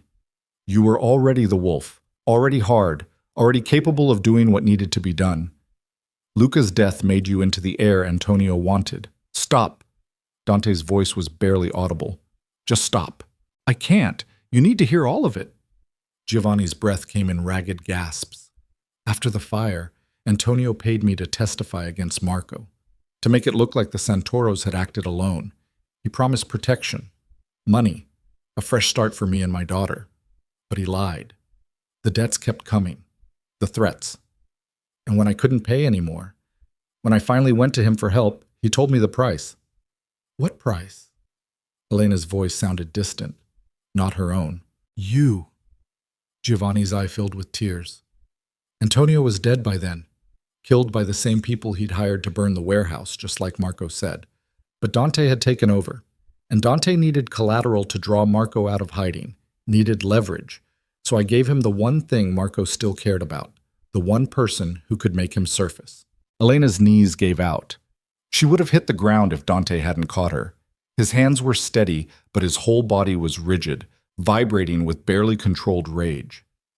You sold me twice, Elena whispered. Once to save yourself from Antonio, and again to save yourself from his debts. I had no choice. Giovanni's voice rose, desperate. They were going to kill me. Kill you. I thought if you married Dante, at least you'd be protected. Safe inside the villa where nobody could touch you. I didn't know Marco was planning. I didn't know any of this would... You knew enough. Dante's voice was ice. He released Elena and took a step toward her father. You knew you were trading her life for yours, twice, and you did it anyway. I'm her father. I was trying to... To what? Protect her? By handing her to the son of the man who destroyed your life? By turning her into bait for a blood feud she had nothing to do with? Dante raised his gun. You're not a father, you're a coward, and cowards don't deserve mercy. Wait! Marco's voice stopped Dante mid-motion. He's not done. Tell them about the vault, Giovanni. About what Antonio really kept in there. Giovanni's face went gray. I can't. If I tell you that, they'll kill me. Everyone will kill me. You're already dead. The only question is how painful it'll be. Marco pressed his gun against Giovanni's temple. Talk. The vault contains records of every crime family operation in Rome for 30 years. Names, transactions, murders, blackmail material on politicians, police chiefs, judges. Antonio collected it all, used it to control everyone. Giovanni's words came faster now, frantic. When he died, Dante inherited it, but Dante doesn't know what's actually in there. Doesn't know his father wasn't just a crime boss. He was a puppet master, controlled half the government. And the people Antonio blackmailed? They want those records destroyed. That's why they've been trying to kill Dante for years. Not for revenge, for insurance. Dante's expression was unreadable. You're saying my entire organization is built on my father's blackmail network. Your entire empire, the construction contracts, the political connections, the immunity from prosecution, all of it traces back to Antonio's vault. And if those records ever go public, Giovanni looked at Marco. Tell him what happens if the vault opens. Marco smiled grimly. If that vault opens, half of Rome's elite go to prison. The other half go to war to prevent it. Either way, the city burns, and everyone with any connection to the Corsini family becomes a target. Including Elena, Dante said quietly. Especially Elena, because she's your wife, which means legally she has access to those records, can testify about their contents, can't be silenced without raising questions. Marco's eyes gleamed. That's why I needed her inside the villa, not to steal the records, to destroy them. Wipe the vault clean and eliminate the threat to both our families before someone else makes a move. Elena's head spun. You were going to make me destroy evidence. Obstruction of justice. That would have made me complicit in saving your own life. Yes. Marco lowered his gun from Giovanni's head. I wasn't trying to hurt you, Elena. I was trying to give you a future where you weren't hunted by every powerful person in Italy. But your father, his voice turned vicious. Your father told Antonio's people about my plan, sold me out a third time. And that's why they attacked the villa, why they attacked the gala. They're trying to kill everyone with knowledge of the vault before we can expose them. Dante looked at Elena, really looked at her, and in his eyes she saw something that made her chest tighten. He's telling the truth, Dante said. About the vault. About my father. About all of it. How do you know? Because my father's business partner came to me 6 months ago, offered to buy the villa, offered twice what it's worth. When I refused, he offered 3 times, 4 times, got increasingly desperate. Dante's jaw clenched. I thought he wanted the property, but he wanted the vault, wanted to destroy whatever Antonio had on him before it surfaced. So what do we do? Elena's voice was small, lost. For a long moment, nobody spoke. The weight of 15 years of lies and manipulation and death hung in the air between them like smoke. Then Dante made a decision. We go to the villa, we open the vault, and we burn it all. He looked at Marco. You want the evidence that clears your name? Fine. We get that first. Photograph it, document it. Then we destroy everything else. Wipe the slate clean. And what happens to us? Elena asked. I don't know, but at least we'll be free of Antonio's shadow. Dante held out his hand to her. Last chance. You can walk away right now. Disappear. I'll give you money, documents, everything you need to start over somewhere he can't find you. Or you can see this through to the end. Elena stared at his outstretched hand. Bloodied, scarred. Belonging to a man who'd forced her into marriage and used her as bait and lied to her about almost everything. But also belonging to the only person who'd ever asked her what she wanted. She took it. Together, she said. We finish this together. Dante's fingers closed around hers, warm, solid, real. Marco watched them with an expression Elena couldn't read. Then he nodded slowly. Fine. We go together, but But the moment we're done, the moment that vault is empty, we're done. No more blood feud, no more revenge. We walk away from each other and never look back. Agreed. Dante turned to Giovanni. You're coming too. If you lied about anything, if this is another setup, I'll kill you myself. Giovanni nodded weakly. He looked like he'd aged 20 years in the last 20 minutes. They took Marco's car. Dante drove with Elena in the passenger seat. Marco and his two men crammed into the back with Giovanni between them. The ride to the villa was silent except for Giovanni's occasional whimpers when they hit bumps that jarred his injuries. Elena stared out the window at Rome passing by, beautiful and deadly and completely indifferent to the carnage happening within its borders. She wondered if the city had always been like this, built on layers of violence and secrets and deals made in shadows. Probably. Your feet are bleeding, Dante said quietly. Elena looked down. Her bare feet were covered in cuts from the broken glass. Blood had dried in dark streaks up her ankles. She'd forgotten about them entirely. Doesn't hurt anymore. Shock. You'll feel it later. He glanced at her. There's a first aid kit in the villa. After. We deal with the vault first, then we can worry about... She gestured vaguely at herself. Whatever this is. They reached the villa just before dawn. The gates stood open. Unusual. Dante killed the engine and drew his weapon in one smooth motion. Something's wrong. Maybe your people are just waiting inside, Marco offered, but his hand was on his own gun. They approached the entrance carefully. The front doors were intact, no obvious signs of forced entry. But when Dante pushed them open, Elena saw the problem immediately. The foyer was full of people. Not Dante's security team. Well-dressed men and women in expensive suits standing in a loose circle around someone sitting in one of the formal chairs like it was a throne. The silver-haired man from the dinner party. The one who'd threatened Elena. He smiled when he saw them enter. Ah, the happy couple. And Marco Santoro, what a reunion. Dante's gun came up. Marchetti, what are you doing in my house? Preventing a disaster. Antonio Marchetti stood slowly.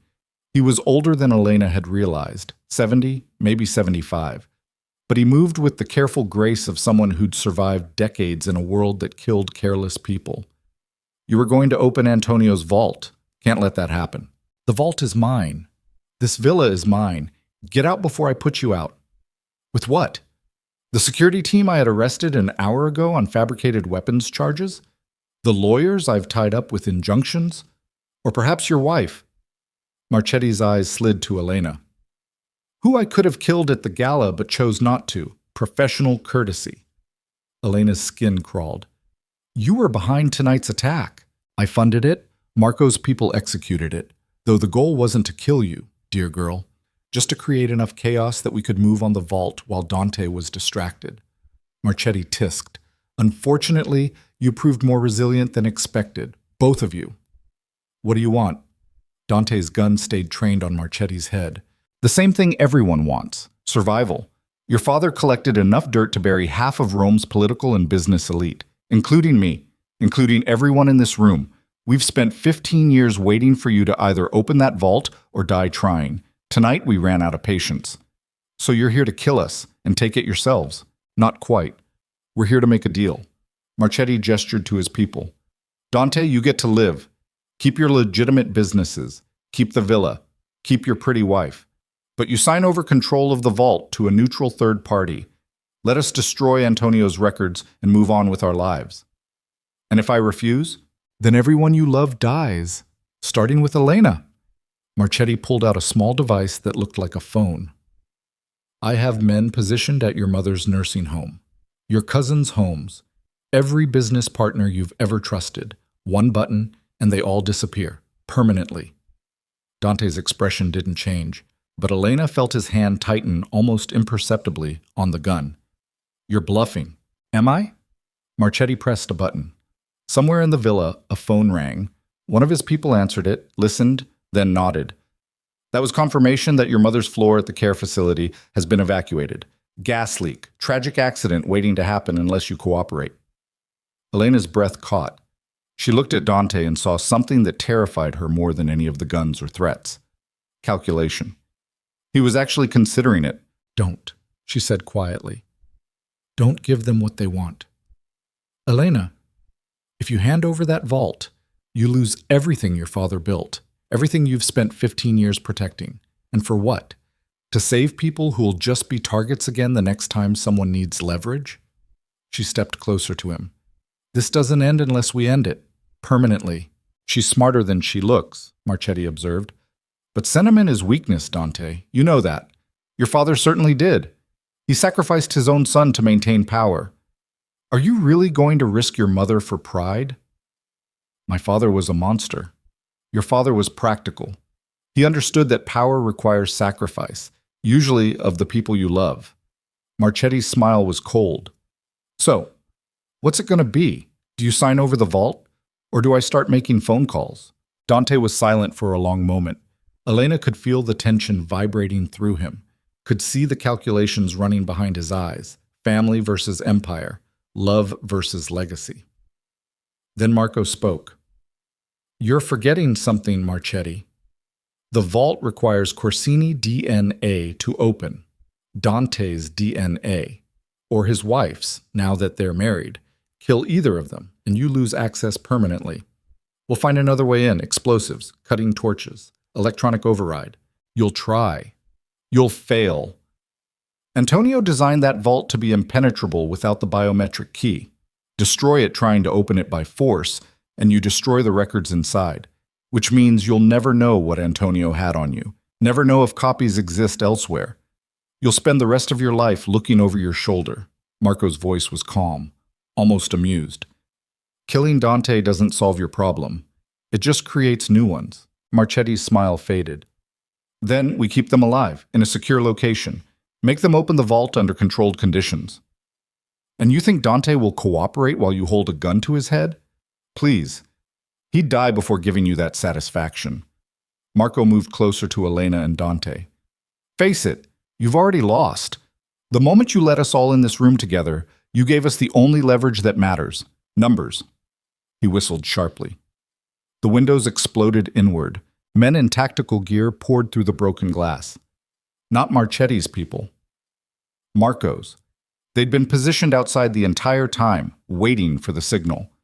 Within seconds, Marchetti and his group were surrounded, disarmed, forced to their knees with guns pressed against their heads. Marco smiled. Did you really think I'd walk into this without insurance? I've been planning this endgame for 15 years, Antonio. Every variable, every contingency, including the possibility that you'd make a move tonight. Marchetti's face went purple with rage. You're making a mistake. The mistake was thinking I'm still the man you betrayed 15 years ago. Soft, trusting. That man died in the warehouse fire. What's left is someone who learned from the best. Marco looked at Dante. Your father taught me everything about survival, about sacrifice, about how to be ruthless when mercy would be weakness. And now I'm going to use those lessons to dismantle everything Antonio built. By doing what? Dante's gun was still raised, but his attention was split now, watching both Marco and Marchetti. By opening the vault, photographing every document, and releasing them all, publicly, every crime, every deal, every piece of blackmail Antonio collected. Marco's eyes gleamed. I'll destroy half of Rome's elite, burn down the system he created, and in the chaos that follows, I'll rebuild something better, something that doesn't require sacrificing children to maintain power. You'll start a war, Elena said. I'll start justice. There's a difference. Justice that gets innocent people killed in the crossfire? Better than the slow death of living under Antonio's shadow for another 15 years. Marco turned to his men. Take Marchetti and his people to the holding facility. I'll deal with them after we're done here. As they dragged Marchetti away, the old man screaming threats and promises of revenge, Elena felt the full weight of everything that had happened crash down on her. The lies, the manipulation, the blood, all of it circling back to Antonio Corsini's vault. We can't let him do this, she said to Dante. Can't let Marco release those records. It'll be chaos. Chaos might be better than what we have now. You don't believe that. Dante looked at her, really looked. And for the first time since she'd met him, she saw something other than cold calculation in his eyes. Exhaustion. I don't know what I believe anymore, he admitted. My father murdered my brother. Built an empire on blackmail and fear, and I spent 15 years protecting his legacy without knowing what it actually was. So maybe Marco's right. Maybe burning it all down is the only way to stop the cycle. Or maybe there's another option. Elena's mind raced. We open the vault, take what we need to clear Marco's name, photograph the evidence of Antonio's crimes, and then we make a different choice.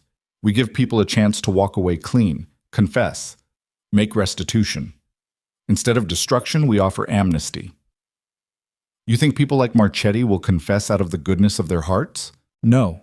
I think they'll confess because the alternative is having their crimes go public. We give them 72 hours to turn themselves in, cooperate with authorities, and in exchange, we keep the worst of the records sealed. It's not perfect, but it's better than chaos. Dante was quiet for a long moment. Then he turned to Marco. What do you think? Marco studied Elena with an expression she couldn't read. You're proposing amnesty for the people who destroyed my life, who killed Luca, who've spent 15 years trying to bury the truth. I'm proposing we break the cycle, be better than the people who hurt us. Elena's voice was steady, despite her shaking hands. You said you wanted to rebuild something better. This is how we do it, not through revenge, through accountability. Accountability without consequence isn't justice. Consequence doesn't have to mean death. It can mean exposure, loss of power, public shame. Those things matter to people like Marchetti, maybe more than dying would. Marco looked at Dante. What about you? You willing to give up your father's leverage, walk away from the power that Vault represents? Dante's hand found Elena's, squeezed once. Yes, because she's right. If we keep using Antonio's methods, we just become him. And I'd rather burn his empire to ash than let it turn me into the kind of man who'd sacrifice his own son for power. For the first time since the alley, Marco's expression softened. Your father would be ashamed of you. Good. Dante's voice was quiet but firm. Let him roll over in his grave. I'm done living by his rules. Marco laughed, sharp and bitter. Fine. We do it your way. Open the vault. Document everything. Offer amnesty to anyone willing to confess. But if they refuse, then we release it all. Let the courts and the public decide what justice looks like. They made their way to the basement. The vault door was massive. Steel and concrete reinforced with enough technology to make it look like something from a science fiction film. A biometric scanner sat at eye level. Dante placed his palm against it. Nothing happened. It requires two, Marco said. Antonio designed it that way. Two members of the family. Checks and balances. Dante looked at Elena. Your family now, for better or worse. She stepped forward and pressed her palm against the scanner beside his. There was a hum of machinery, a click that sounded too loud in the quiet basement, and then the vault door began to swing open. The space inside was smaller than Elena expected, maybe 20 feet square, but every wall was lined with filing cabinets and banker's boxes. Decades of secrets packed into climate-controlled darkness. Marco moved to one of the cabinets and pulled out a folder. Inside were photographs, documents, testimony transcripts. He spread them across a table that sat in the center of the vault. Here, warehouse schematics showing Antonio's people installed faulty wiring, financial transfers showing payment to the arson crew. And he pulled out a photograph that made Dante go rigid. Security footage stills showing Antonio meeting with Luca the day before the fire, telling him about the supposed drugs in the warehouse. Dante stared at the image of his father and brother, at Luca's trusting expression, at Antonio's cold, calculating eyes. He really did it, Dante whispered. Murdered his own son. And framed me for it. Used the blood feud to eliminate the Santoros and consolidate power. Marco's voice was gentle, almost sympathetic. I'm sorry you had to learn this way. Dante said nothing, just stood there holding the photograph like it might disappear if he looked away. Elena moved to his side, didn't touch him, just stood close enough that he'd know she was there. They spent the next 3 hours documenting everything, photographing records, making digital copies, building a case that would either save Rome or destroy it depending on how people responded. When they finally emerged from the vault, dawn had fully broken. Sunlight streamed through the villa's shattered windows, illuminating the destruction from the previous night's attack. Marco's men had cleared out, taken Marchetti and his people to wherever they'd decided to hold them. The villa was empty except for Elena, Dante, and Marco. What happens now? Elena asked. Now we make the announcement. Give 72 hours for confessions. Then we release whatever's left. Marco looked at Dante. The blood feud ends here. You and I, we're done. I get my name cleared. You get to rebuild your empire on something other than your father's blackmail. And Elena, he turned to her. You get to choose what happens next. Stay with Dante. Leave. Whatever you want. No more being someone's pawn. Elena looked at the man who'd orchestrated her marriage, who'd used her without consent, who'd claimed it was all to protect her while really protecting himself. I don't forgive you, she said quietly, for what you did, for the lies, for treating me like a tool. But I understand why you did it, and I hope you find something better than revenge to live for. Marco smiled sadly. You're a better person than any of us deserve. Your mother would be proud. He left without another word, walked out of the villa and disappeared into the Roman morning. Elena and Dante stood in the ruined foyer, surrounded by broken glass and bloodstains and the ghosts of 15 years' worth of lies. So, Dante said finally, what do you want to do? The question was so simple, so impossible. What did she want? A week ago, the answer would have been escape, freedom, anything to get away from the nightmare her life had become. But now she'd seen Dante bleed, seen him question everything he'd been raised to believe, seen him choose accountability over power. And somewhere in all that carnage and revelation, something had shifted. He wasn't the monster from the cathedral anymore. He was just a man trying to survive his father's legacy. Same as her. I want to see what happens next, she said. The amnesty program, the confessions. Whether people actually choose accountability or if we end up releasing everything anyway. And after, when all of this is over? Elena turned to face him fully, took in his exhausted expression, the cuts and bruises, the way he held himself like he was barely staying upright. I don't know, ask me again when we're not covered in blood and running on fumes. Dante's mouth twitched, almost a smile. Fair enough. They spent the next 3 days in a haze of activity. Lawyers, press releases, carefully worded statements offering amnesty in exchange for confession. The response was immediate and overwhelming. Half of Rome's elite scrambled to get ahead of the scandal. Confessions flooded in. Resignations, plea bargains, people falling over themselves to cooperate before the records went public. Marchetti was among the first. Confessed to 15 counts of conspiracy, 3 murders, and enough corruption to put him away for life. His empire collapsed within 48 hours. By the end of the 72-hour window, 70% of the people in Antonio's records had come forward. The remaining 30% went public as promised. The scandal was massive. International news. Rome's government nearly collapsed under the weight of it. But it didn't turn into the war Marco had predicted. It turned into something else, something almost like justice. Elena watched it all from the villa. Dante's lawyers had gotten their marriage annulled on grounds of coercion. Legally, she was free, could walk away whenever she wanted, but she stayed. Not because she had to, because she wanted to see it through. 4 months after the vault opened, Dante found her in the solarium. She'd been using it as a studio, painting again for the first time in years. The canvas in front of her showed the cathedral where they'd been married, but different, softer, with light pouring through the stained glass instead of shadows. That's beautiful, he said. Elena didn't turn around. It's therapy, trying to reclaim the memory. Is it working? Sometimes. Other days I still want to burn the whole building down. Dante moved closer, close enough that she could feel his presence beside her. I talked to my lawyers today. The annulment is final. You're officially Elena Bellini again, free of any connection to the Corsini family. Congratulations, you're single. So are you. They stood in silence for a moment. The air between them felt charged, heavy with possibility. I've been thinking, Dante said finally, about what happens next. With the empire, the businesses, the legacy I'm supposed to protect. And I think I'm done protecting it.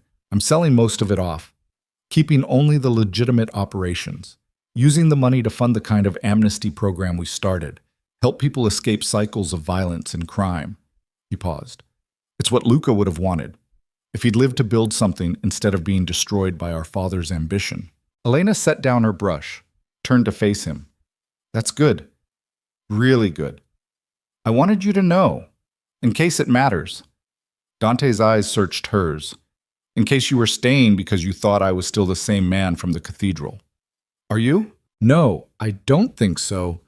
You changed me. This whole thing changed me. He took a breath.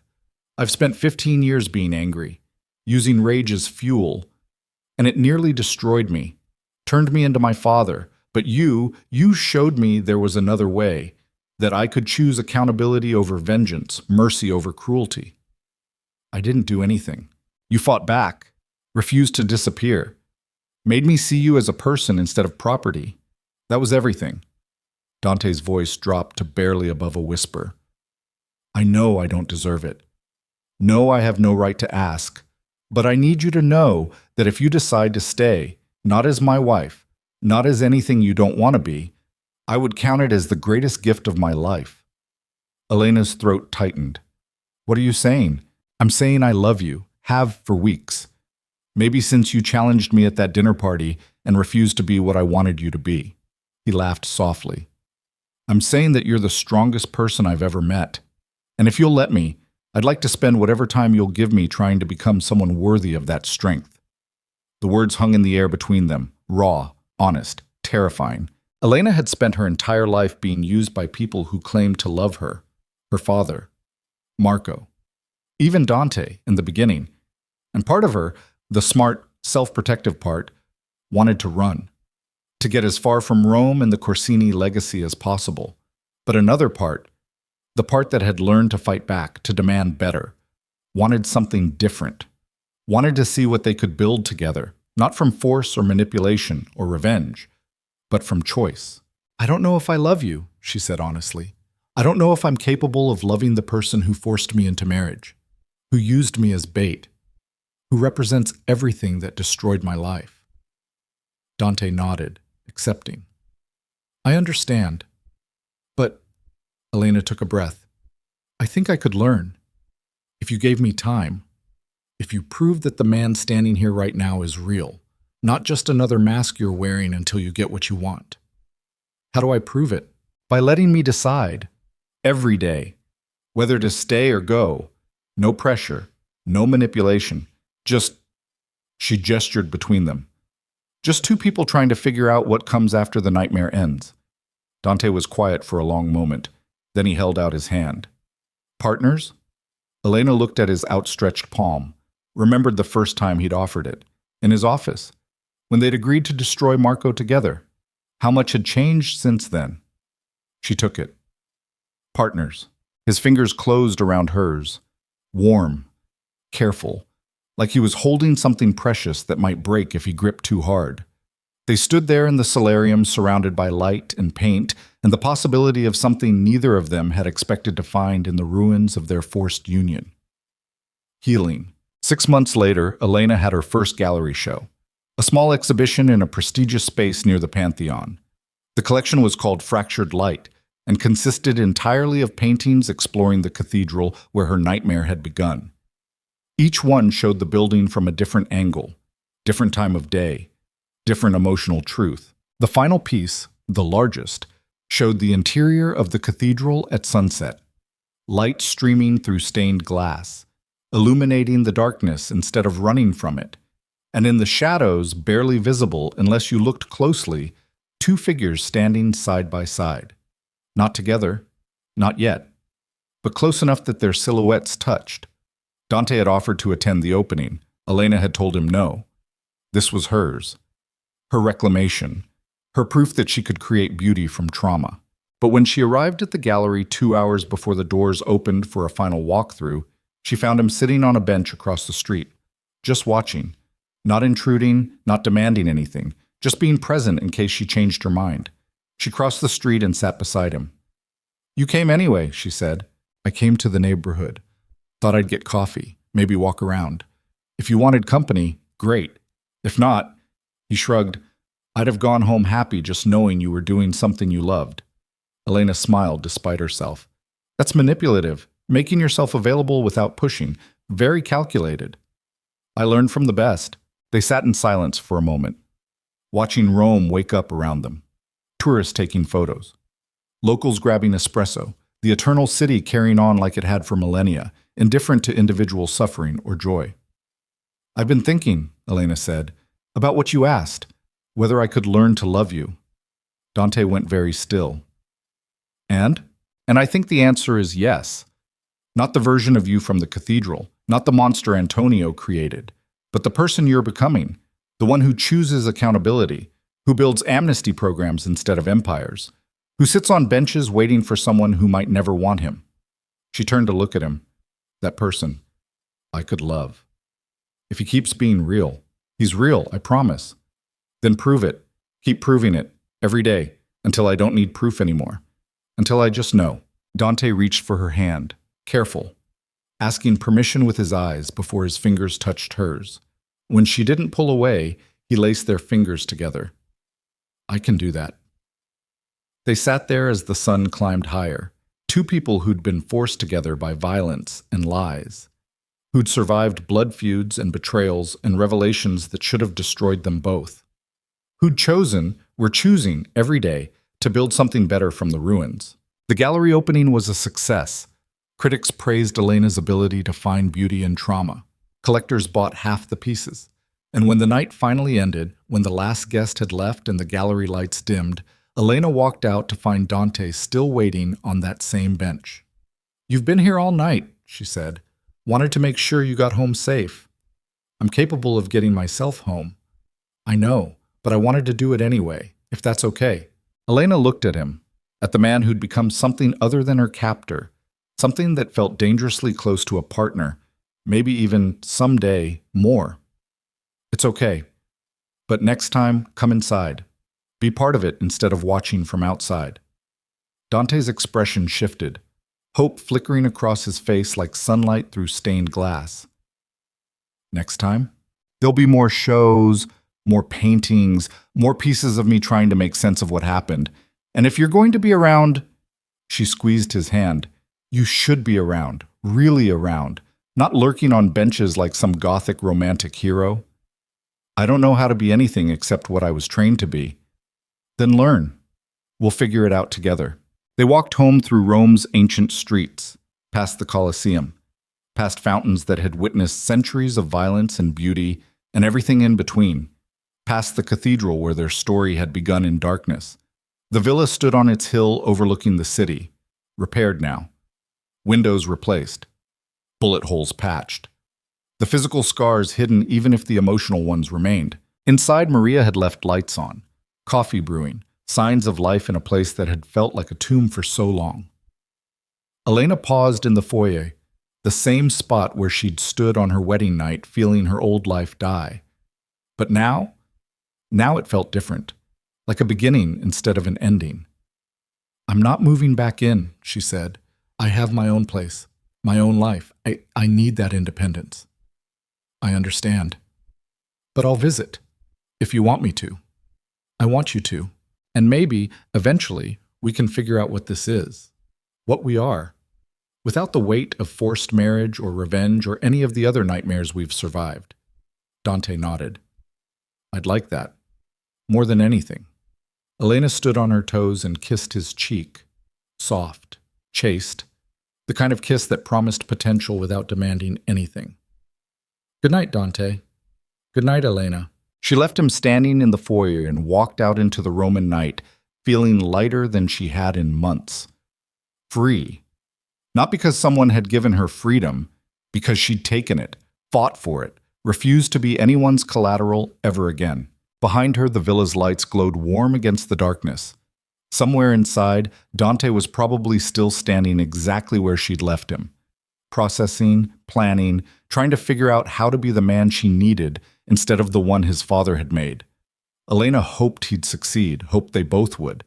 But even if they didn't, even if this fragile thing between them shattered under the weight of their shared trauma, she'd be okay. Because she'd learned the most important lesson anyone could learn, that she was strong enough to survive, to fight, to choose her own path instead of accepting the one others tried to force on her. The city stretched out before her, ancient, beautiful, scarred, exactly like her. And as Elena walked toward her future, uncertain but hers, she realized something that made her smile. Monsters could change, victims could become survivors, and revenge, when transformed into accountability, could become something almost like justice. Not perfect, never perfect, but earned. And in the end, that was enough.